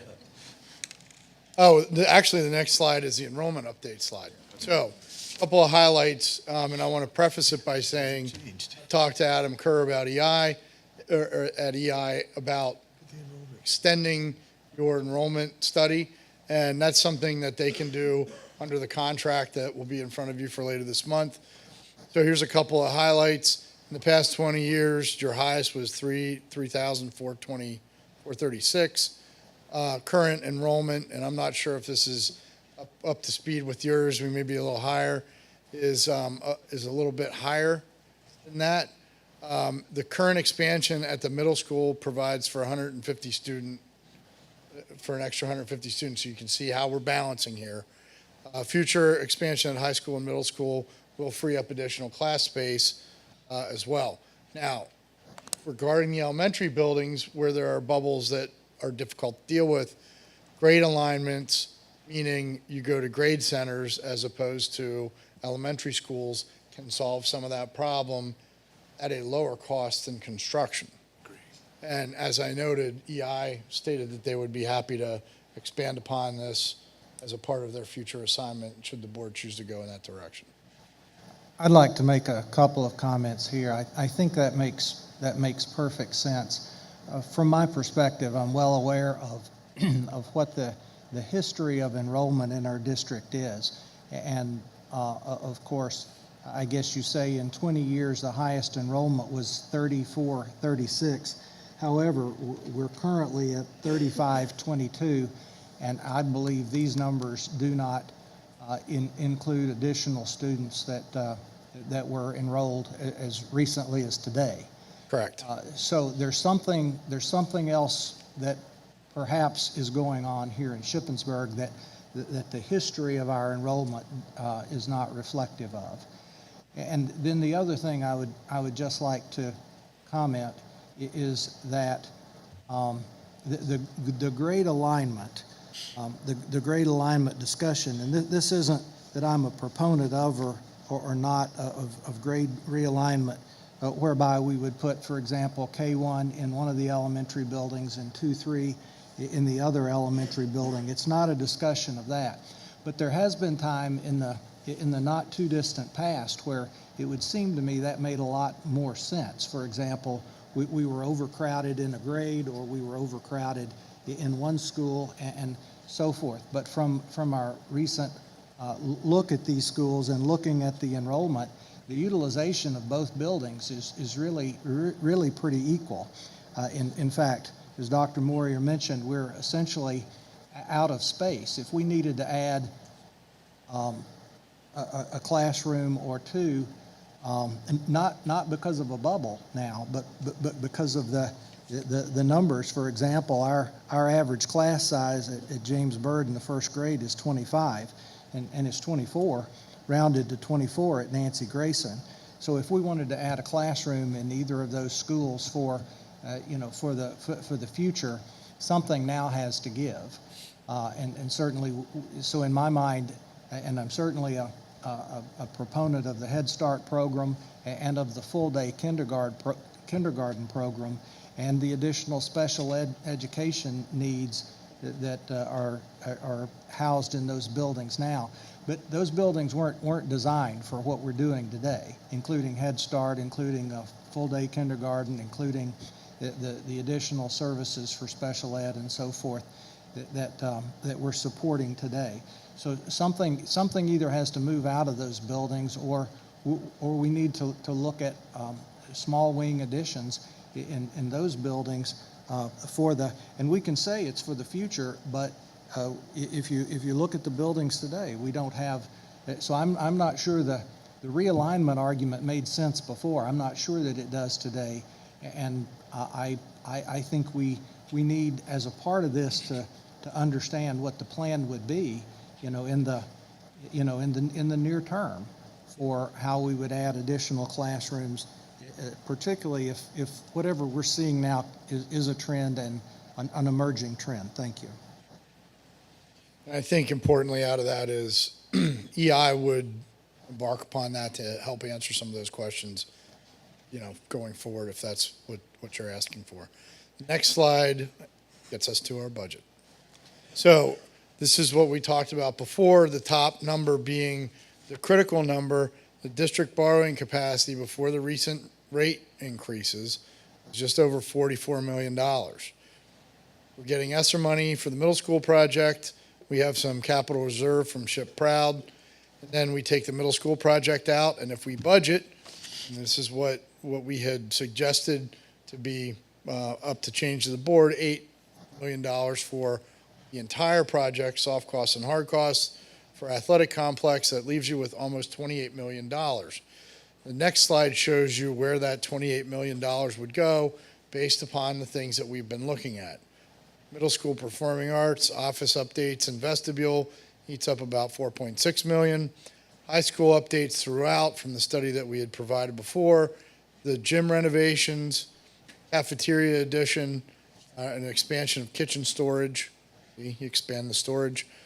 Family and consumer sciences, upgrade and potential expansion, or however that works back there. Performing arts and security vestibule. Fire protection and code. That may change a little bit because we're doing the same kind of thing that we did at the middle school. Instead of jumping through the building and changing all the walls around, we would look to see if we could find some cost avoidance there. And then the site work, all of that leaves about $750,000 left. If you don't get the grant, if you get the grant, you get an extra about $750,000.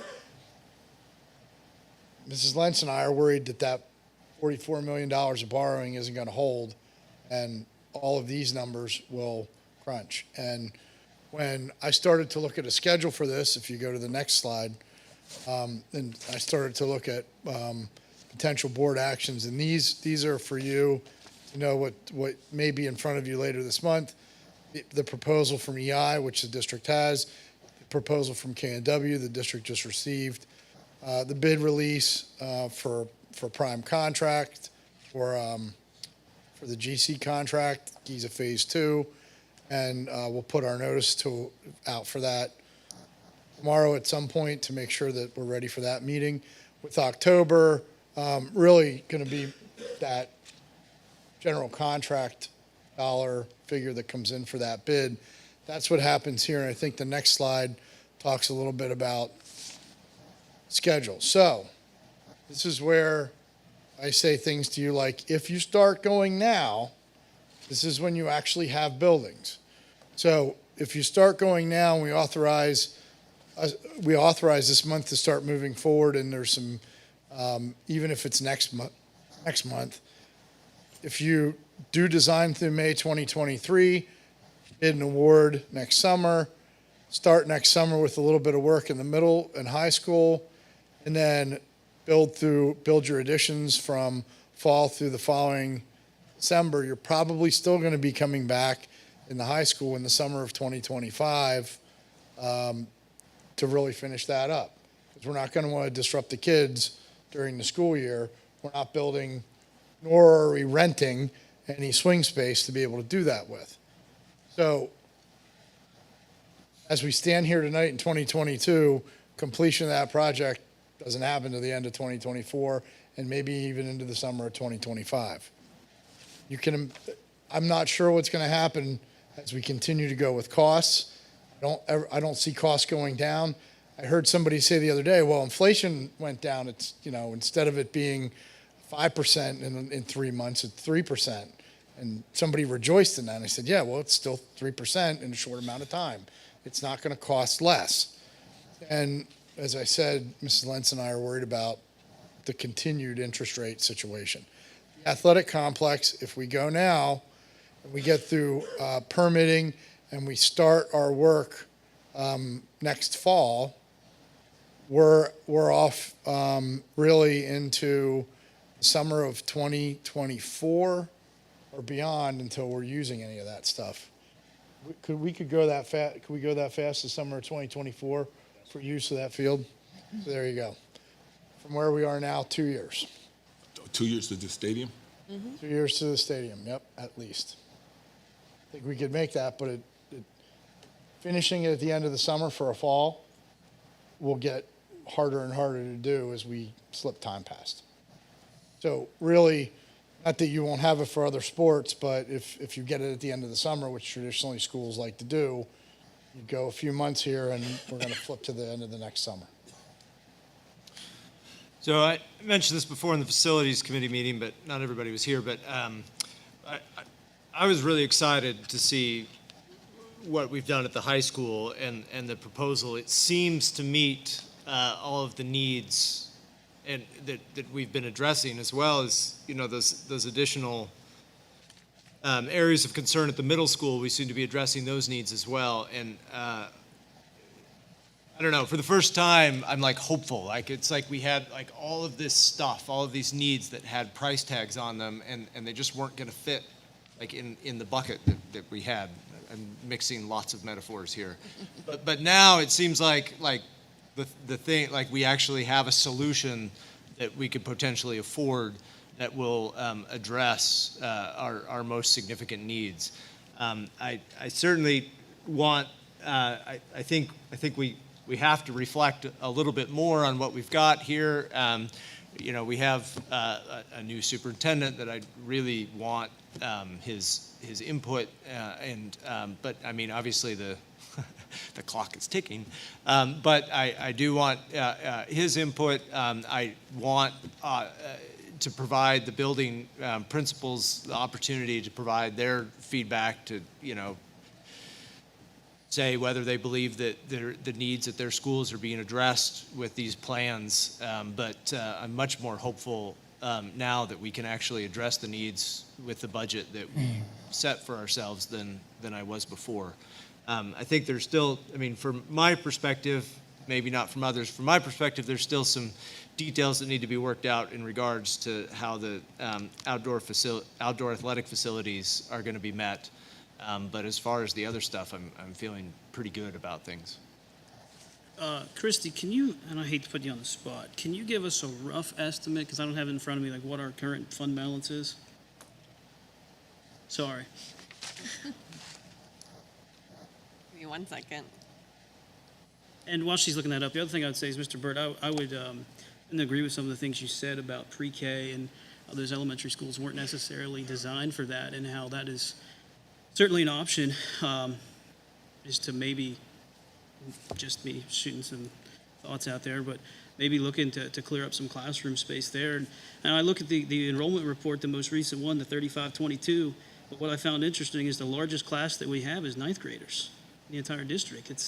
You have a bubble down there in first grade, but we've got some of our biggest classes are at the high school level. And Dr. Goetz and I, we spoke about this a little bit the other day in the Facilities Committee about just the size of families within the community and the overall growth rate or popular birth rate, not only here but across the country. Are we seeing development? Most definitely.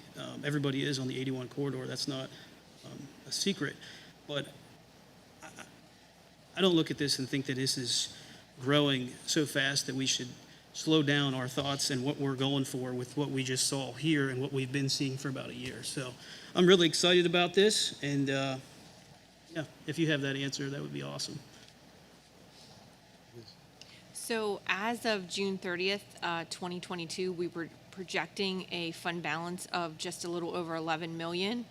Then during the 22-23 budget process, we plan to use about 3 million of fund balance. So that brings us down to like 8 million. But we are in the process of closing out the last fiscal year. So as I have shared with you previously, because of some unexpected revenues that we received in during the past year, we will most likely end the year in a lot better position than what we had anticipated. And I know you guys are all looking at me for the numbers, so I might as well just say it. We're making the final journal entries now, but we're probably looking at adding about $3 million to fund balance. For a rough grand total of, Right around $11 million. so that's still a pretty healthy fund balance.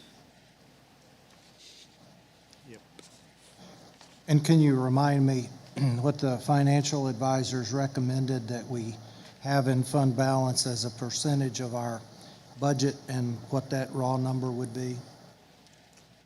I don't have that with me. I don't remember. I feel like it was right around 11. Was it right around 11? It was a percentage.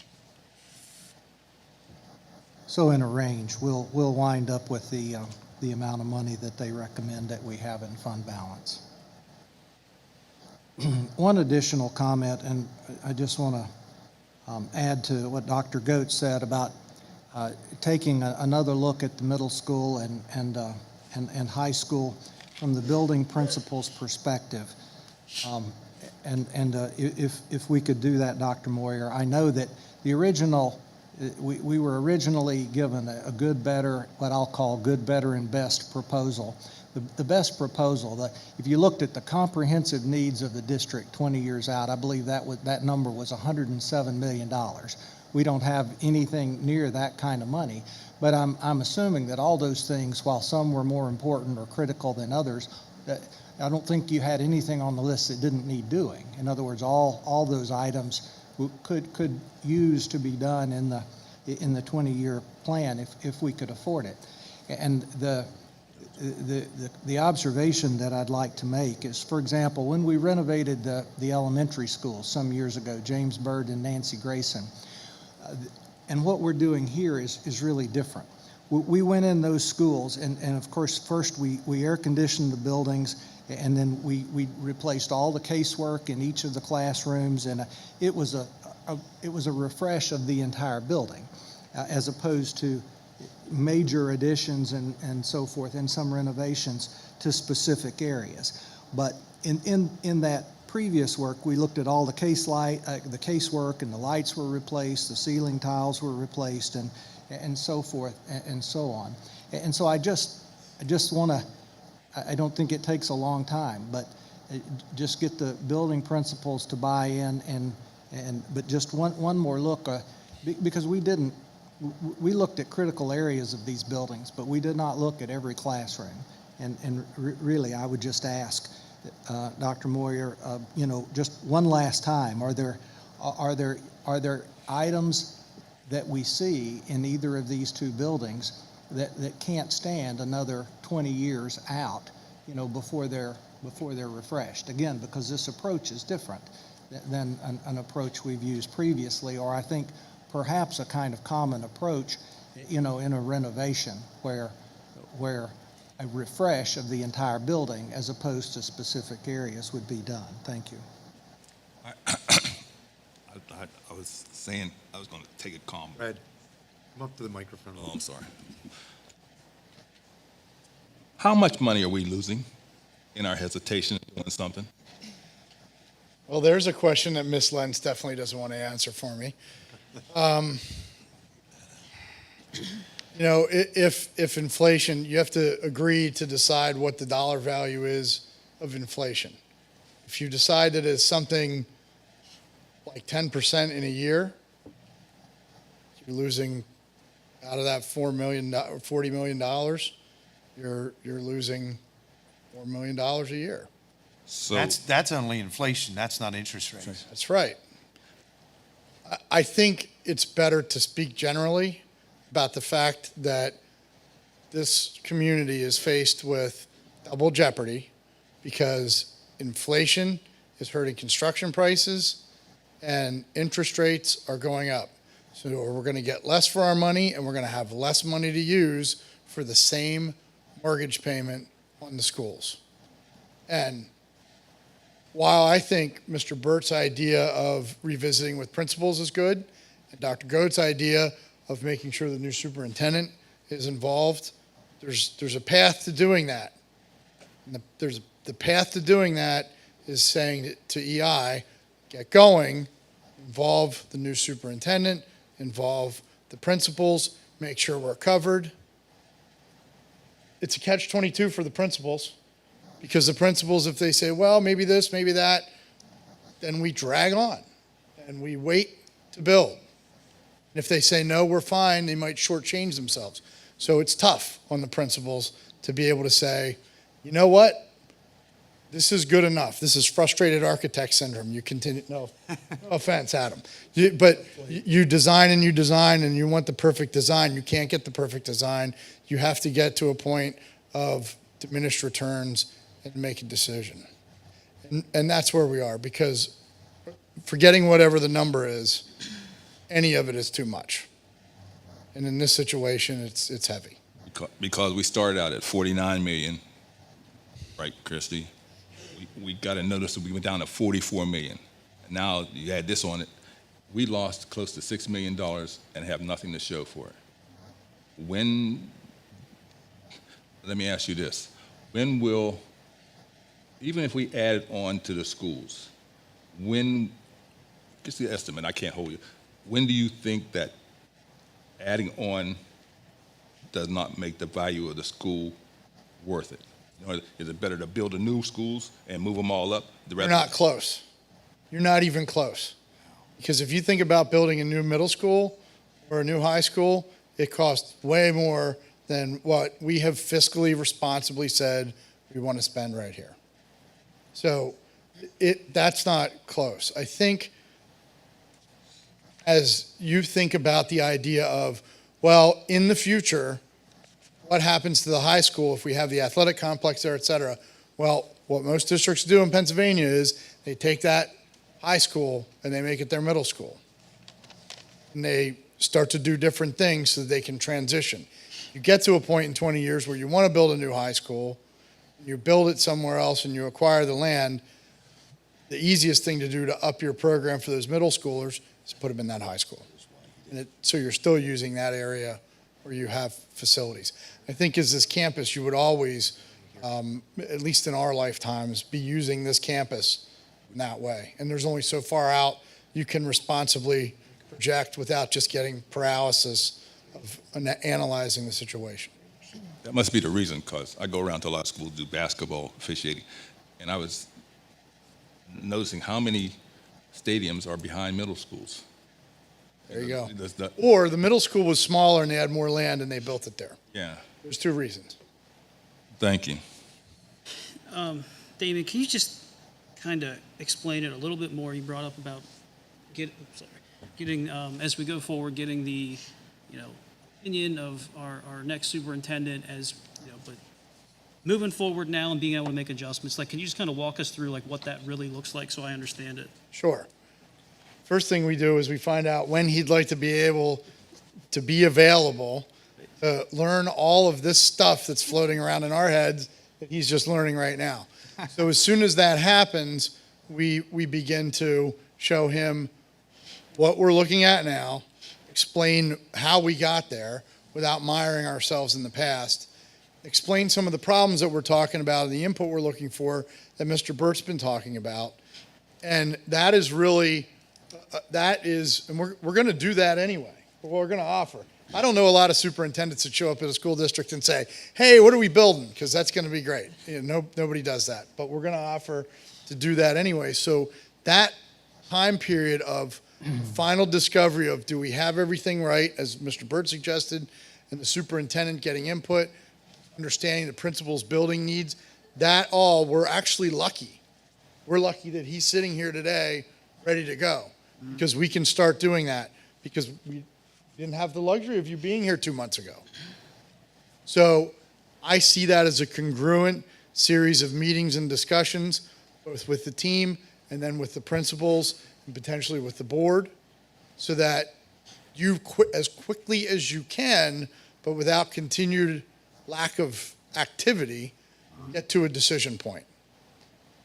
Does that answer your question without more detail? I'm not seeing unless there was something else, because you were talking about something at our next meeting, which is September, but here I'm seeing that November is your decision point date, right? So That's decision on what you want to build, not decision on whether you want to start something. I'm suggesting in September, you ask EI to begin. so that we get our final To begin the plans. process with the new superintendent, the building principals, so that in November, you can say, okay, we've gone back. I think Mr. Burt said it right. We don't want to spend a lot of time on it. Just let's double check box so that we can start going. Otherwise, that schedule is going to start going out into time. Yeah. We all know what time does. Well, and I'd like to just make a couple of comments. Certainly, I appreciate what you just said. Certainly, nobody is recommending unnecessary delays in this process. That being said, the reality is that if we were going to miss the current escalation in interest rates and costs, these decisions would have been needed to have been made 2 or even potentially 3 years ago. And most of us weren't even seated at that time. Mm-hmm. You know, they would have needed to have been made by somebody that preceded us for the most part. So I'm not really sure, where that point really leads us. The other point that I'd like to make is in that same vein is you can't just borrow the money and not spend it. There are certain parameters around how the money needs to be spent and so forth from the time it's borrowed. And so we need to keep that in mind. And then the last thing, if I could ask you to back up to the diagram on the middle school followed by the high school, and I might understand the middle school drawing a little bit better. But I just want to point out the things that because we looked closely at these projects and so forth, I'd like to point out the things that we're now going to get in this project that we were not going to get prior to this. You see, we were going to get the blue stuff, and I believe that I'm correct in saying we weren't going to get the purple stuff. Correct. Okay, and if I can kind of roughly guesstimate, the purple part is about equal to the blue part, which means we were imminently going to miss about half of it. So I'm glad that we stuck to our efforts to relook and re-question because here is the visual of what that produced for us. Had we gone ahead at some previous time before this work was done, we would have missed, call it half of it. Can we go to the next slide? And importantly, the program that goes with it. Forget about the space, but the program. That's the really important thing. Right, and the same story, second verse here. And I'm not advocating at all that we drag, that we drag our feet at all.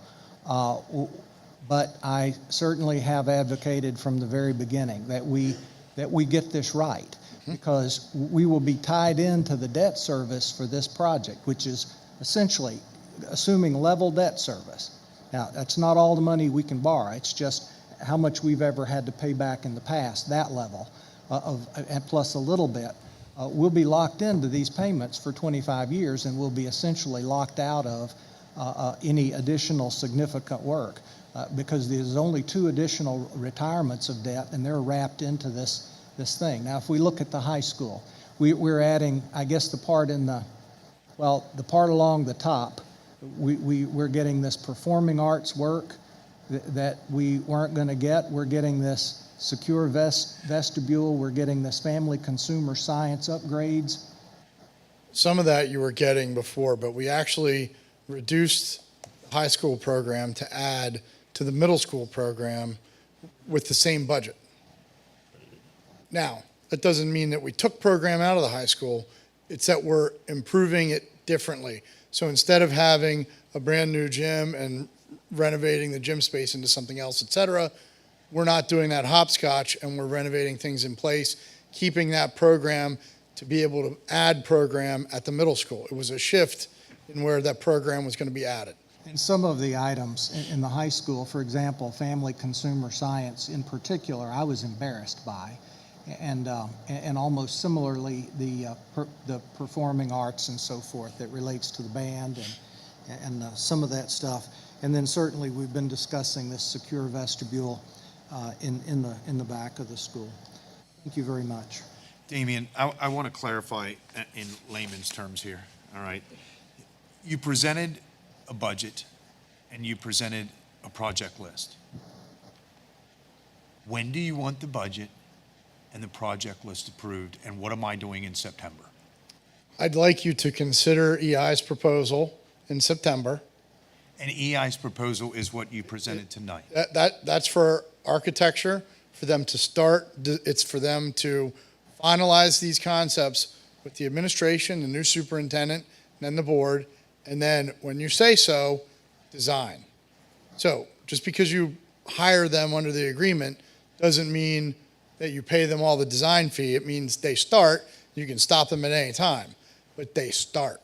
That's what I'd like you to do in September. September, there's also things with the middle school that don't have to do with the future. And we are in September. We are in September. Okay, I So- want to make sure you know that. That's right. So it's my understanding that that is something that can be on your board agenda for 2 weeks. And I'll do that. And then And the idea that if, once that's approved, we'll begin working with the new superintendent yes, and our administrative team in developing the designs and concepts. in taking these concepts that are here like this and formulating them to a place where we can agree that's what we want to go off and design, then you will be able to say to them, yes, this is what we agree, go and design it like we did with the middle school. And then, hold on, and then the budget, okay? Let me just throw something out there. In that budget, you have $8 million for a stadium. You have $1 million for this, $2 million. When do we need that approved to be in this process? I would have to talk to Mrs. Lentz a little bit about this, but there's an elegance to borrowing the way that you did before when you borrowed just under 10 million. It's cheaper to do that. You have this big borrowing out there and you have the threat of continued interest hikes. It may be better for you to borrow the rest in one shot and spend it over the next 3 years, not having the arbitrage issues. I think maybe Mr. Burt said if once you borrow, you have to spend. But we have to look at, does it make sense to parse up our borrowing into certain amounts or to do it early so that we don't have a future interest hike that creates less money being available to us. So I don't have the exact moment for you. I think it's important. Sooner the better? Sooner the better, but that takes a ride up of some time. Just like it's going to take some ride up of some time to say, we like these concepts, the principals have bought in, the new superintendent is satisfied, and the board is satisfied. When those things happen, if you're working out toward your next borrowing increment that way, you're going to get ahead. Even if you don't borrow at all, at least you staved off more interest on part of the borrowing. Okay, so in September then, I'll have you work with Dr. Moyer to propose whatever motion is needed for EI to get. Yeah, everything that we have in September, I will work with Dr. Moyer to propose motions, et cetera. Can we start something tonight? Can I make a motion? No, not with the new sunshine laws. You can't. And it's not necessary to start that tonight because, you know, we're doing the things that we need to do to be ready in 2 weeks. I appreciate that. In 2 but weeks, Fred. In 2 weeks. How many 2 weeks vote. I've heard? Huh? 2 weeks, 2 weeks, 2 weeks, 2 months, 2 weeks. We're following the advice of Mr. Spar. Yeah, okay. But I got another question. Go ahead. Can I? Go ahead. I hate for people to talk about me when I'm sitting there. Superintendent, acting, new superintendent, I see your feet patting when we talk about that. Does anybody have an objection to hear what he has to say? Well, I'm not sure you should put Bill on the I'm spot. not, He's seeing a lot of this for the very first time. But he had an idea before he come of our facilities and everything. So I think it's really important that I get my head around exactly what's going on. So I don't have a lot of context variation. There's a lot of energy to get it done. I really want to sit down and get my head around what the project actually is. It sounds like from this presentation that a lot of boxes have been checked for borrowing that it seems to be pretty solid. Having said that, I do need to look at the facilities and the needs and things I don't know. So I think I'll have a better answer for you, Mr. Scott, once I've sat down with. Well, I wouldn't know for the specifics, but you were just sitting there and we're all talking about you. And so Him. I got carried away with that. That's fine. To my mind, in the limited amount of time I've been here, it does seem to check a lot of boxes that people have been prioritizing. So, having said that, I do have questions about the future financing and what that does to the district and how much flexibility that gives us, and where that puts the budget in the future. So, those are all things I don't know right now until I start talking. One other thing that I'd like to just to go back to, and for my benefit, I'd really like to ask Mr. August and Dr. Moyer to get together and to work with the administration and staff to strenuously test the idea as to whether one field, one competition field in turf meets all the requirements for current programs and potential future programs, and from a scheduling perspective. And for example, I've heard these stories that let's see the schedule, and here's the schedule. Well, where's the band? Well, the band's not on the schedule. And I continue to hear about, if we build it, here are these additional entities that would use it if they had it available. Are those, whatever those entities are they on the schedule? And such that you two gentlemen would, in concert with the administration, to assure us that one field is adequate from a scheduling perspective and from a Title IX perspective. And if it is, that's large information.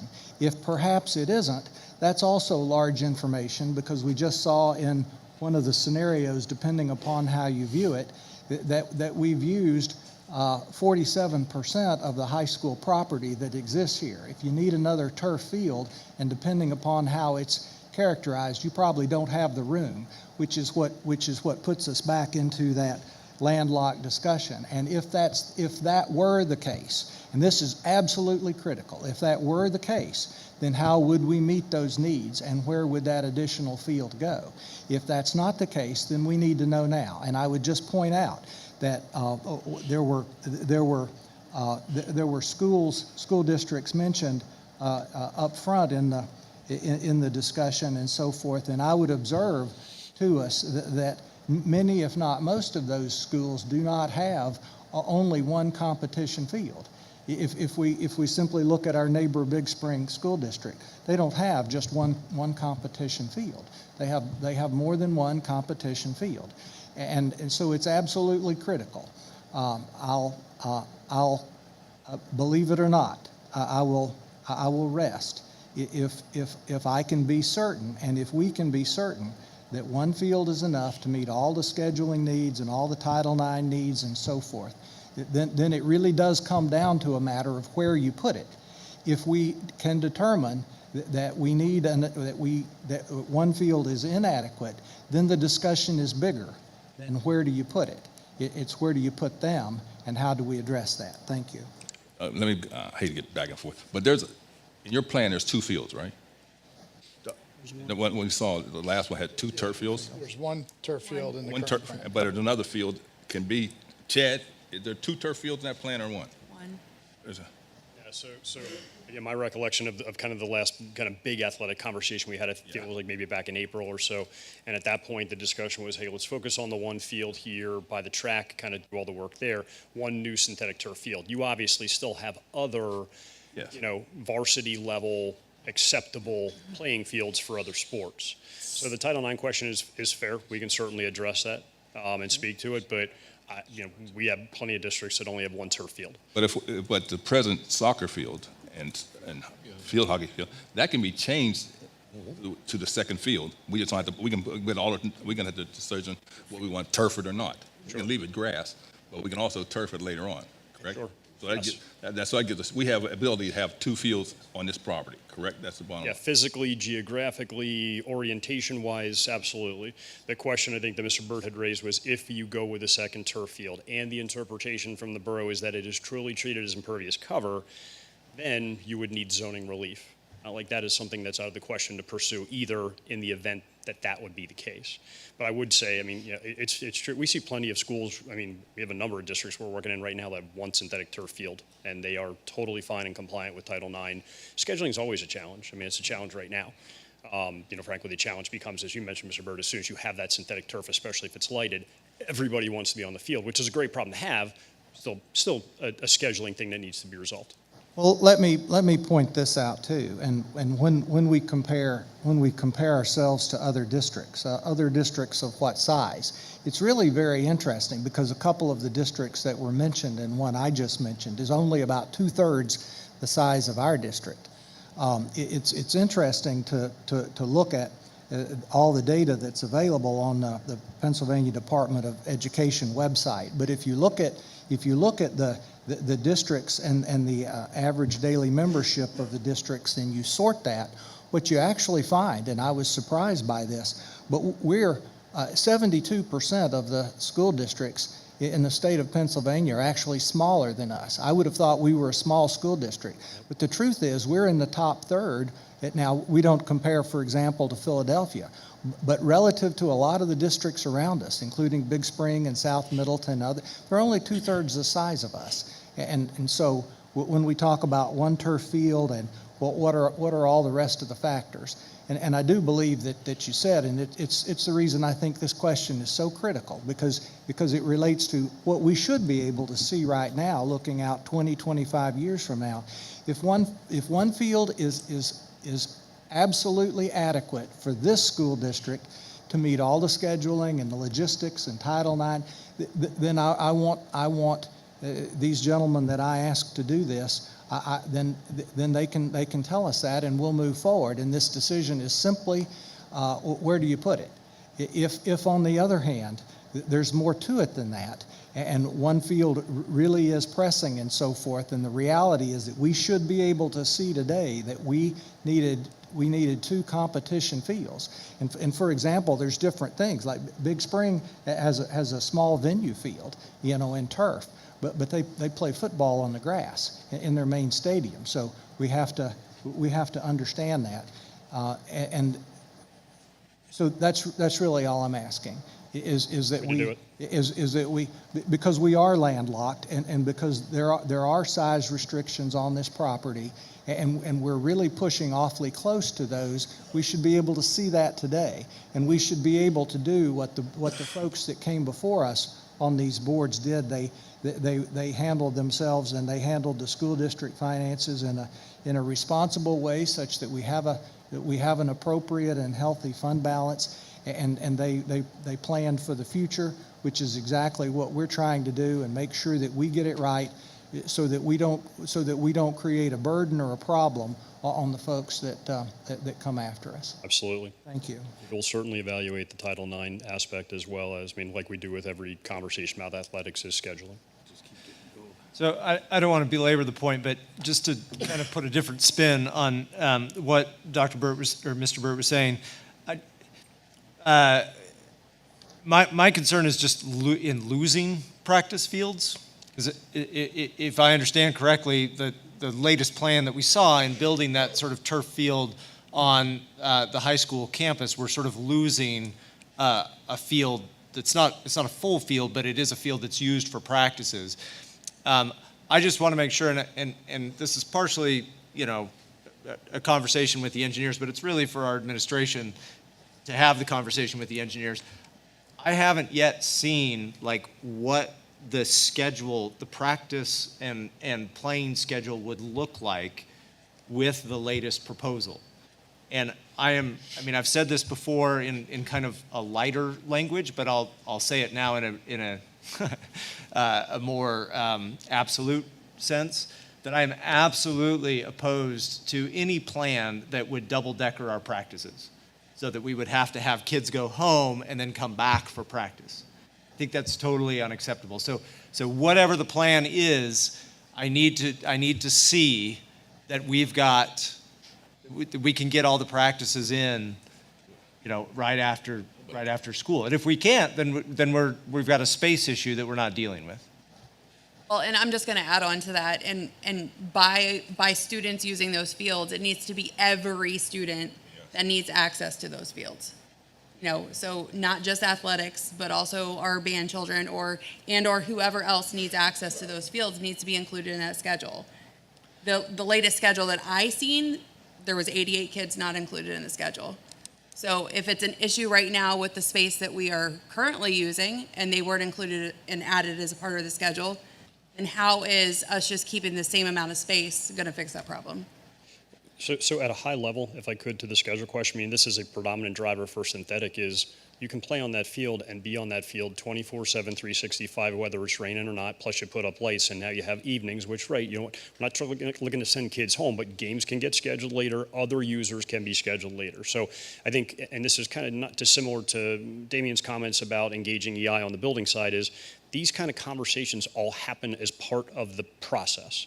So if it's we're happy to absolutely, we do this as a matter of course. It's part of programming. It's talking with the athletic director and the coaches and phys ed staff and whatever community groups want to use the fields to say, hey, we don't generally develop that schedule because that's the school district schedule, and it may vary, depending on season and year and whatever the users are, but it certainly is a conversation. So I guess I just want to make sure, we absolutely do that as part of the process.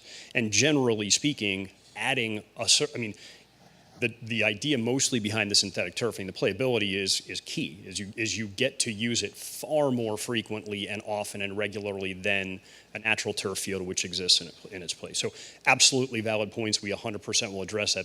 Again, a lot of these things kind of fall into that. Let's get into the design process and we make sure that we address those. But with lights, we get two fields. We can longer than shorter if we got twice. We have games that's 5 and then 7. Absolutely. At JV varsity or right. So when is the borough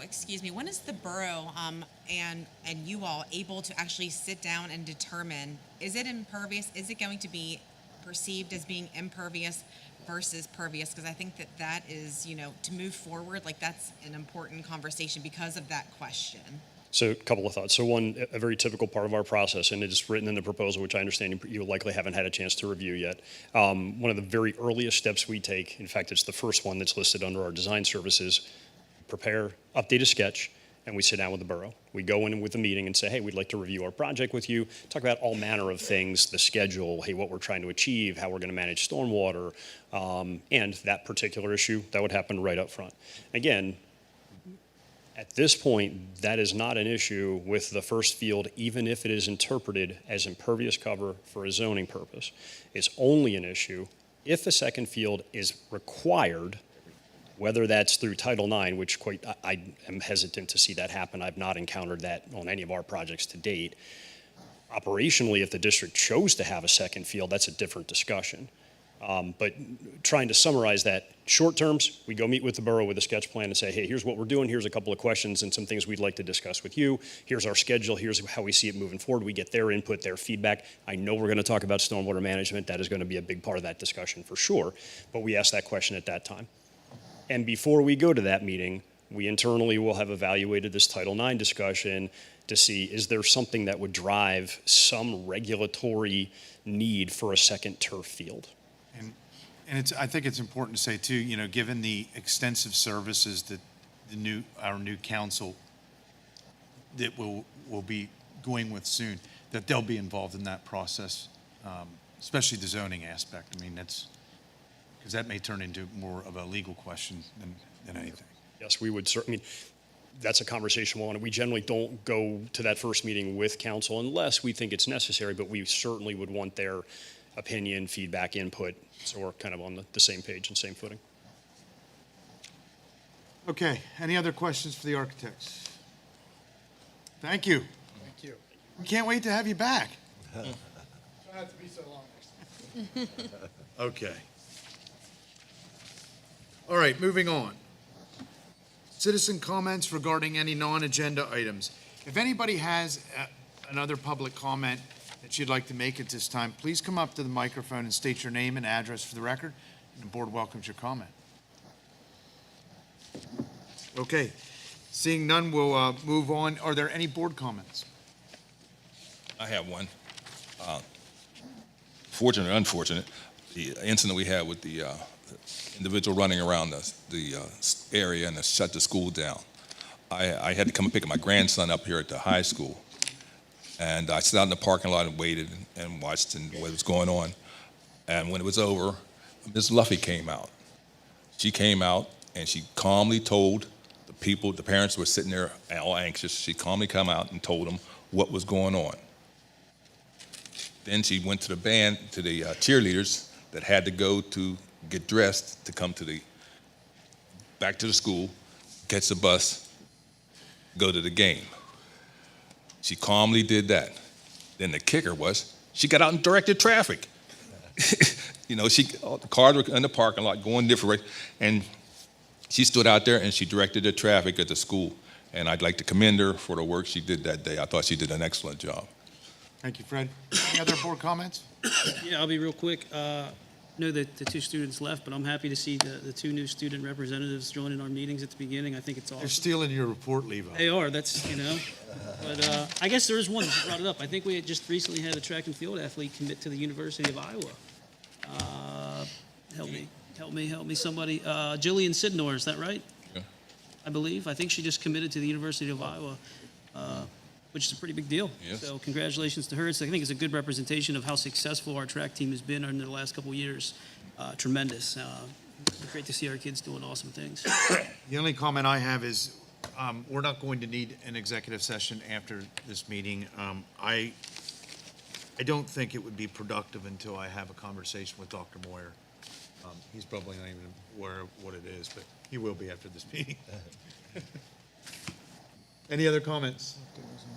I just wanted to thank both of our elementary principals for having us last week. It was really nice to tour the schools and see all the little ones in there, which does, bring me to my concern. And I really think that we do need to take a deep dive into both elementary schools to kind of evaluate where we're at with the needs there. I will tell you that I'm not a fan of taking kindergarten out of our elementary schools, just because I think it, creates a lot of continuity with, kids going from kindergarten into first grade. So I'm definitely not a fan of that, but I definitely think that we need to take a proactive approach and kind of heading it off if we are headed in the direction where we are running into issues, especially in first grade. Well, I think to kind of tail on that is, as far as the needs, like, you can have a class that has 24 students, but walking through those buildings with the principals, like, your students at the element or any level, like, it's not the same as having 20 students, 24 students that you had 9 years ago. There is a whole lot more needs. That teacher to student ratio, they have a whole lot more on their plate. I guess I do have a comment.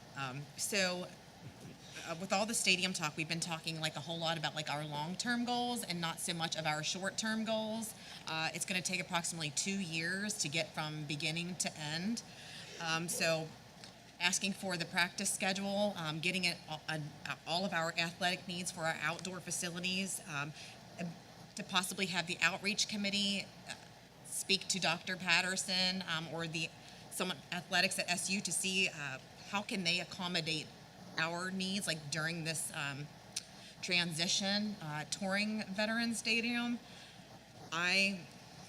it was very eye-opening to tour those facilities, and I'm very even uncomfortable with our students continuing to play there. It's dangerous, and I think that we really need to take a look maybe sooner rather than later. To get that rolling sooner. I would encourage the outreach committee. I don't know who's on that committee, but I would encourage the outreach committee to reach out to Dr. Patterson's office. I just spoke to him again 2 days ago. The university is more than willing to step in and help the district's athletic needs in the short term while this building project is being done. But it's going to require a discussion, and I would encourage the outreach committee to begin opening that channel because he's waiting for that communication. Okay, I'll reach out to him. I just want to add one small thing because I know three people have mentioned it. We did get a rough estimate looking what a practice schedule would look like on June 16th from Sarah, our athletic director. Of course, that was just the first draft. Of course, things can be, rebutted or going back and forth. She gave us some things that said before games begin, what practice times look like, and then as game starts, of course, when school's in until 2:30 every day, what that looks like. So if anybody needs to see that, I'll be more than happy to forward you that email. Just as we were discussing it, I just happened to look it up. And there's some things I could look at and say, yeah, we should probably look to change that. But that's all part of communicating and making the pieces fit. So if anybody needs that, I'll be more than happy to send it to you. Thank you. Anything else? Yeah, I have one other thing. I apologize. I know you were excited that you were going to get through without me commenting. But we had a number. I was, Nathan. I know. We had a number of people come to talk about the road, so I wanted to just offer my opinion on that, so at least you'll know what sort of my opinion was. I'm sad that Mr. Mack wasn't here to present the proposal from Southampton, Cumberland. When I spoke with him on the phone and sort of got the details of the proposal, I mean, I also live in that neighborhood, so I have kind of my concerns from a, I guess, selfish perspective, but I'm trying to see, sort of the broader perspective. And there certainly are a lot of pros, I guess. There's a lot of good reasons to, to sort of open that road. And maybe it can be done in such a way as to not sort of, ruin the character of the neighborhood. I don't know the answer to that. Maybe that's possible, but I from my perspective, I think that I told him, I said, look, there's 3 municipalities involved with this: Southampton, Township, Cumberland, and Shippensburg Township, and also the borough, and it took some convincing to, I think, help him see that the borough really is involved, even though that the road wouldn't be built on, in borough, land or whatever, and the borough wouldn't have any role in maintaining the road, because borough residents would be impacted a great deal by the building of that road. Then it certainly involves the borough. And so I said, look, I can't support this until I see that all 3 municipalities involved, that they're on board. So there was a borough meeting last week where Mr. Mack presented this to the borough, and my guess is that most of you didn't know that was on the agenda. Otherwise, you would have been there. Some of you were. But I would just strongly recommend that those of you who have concerns, that you voice them at Borough Council. I believe that it was put off on their agenda, but they'll probably bring it back up. So please talk to your council members and voice your opinion to them, because, as I said, and I'm not speaking for everyone, but for me, I'm not going to approve anything until all 3 municipalities put their stamp of approval on this issue. And so I would suggest that you visit the borough. Thanks. Is there a motion to adjourn? Motion to adjourn. Second? Second.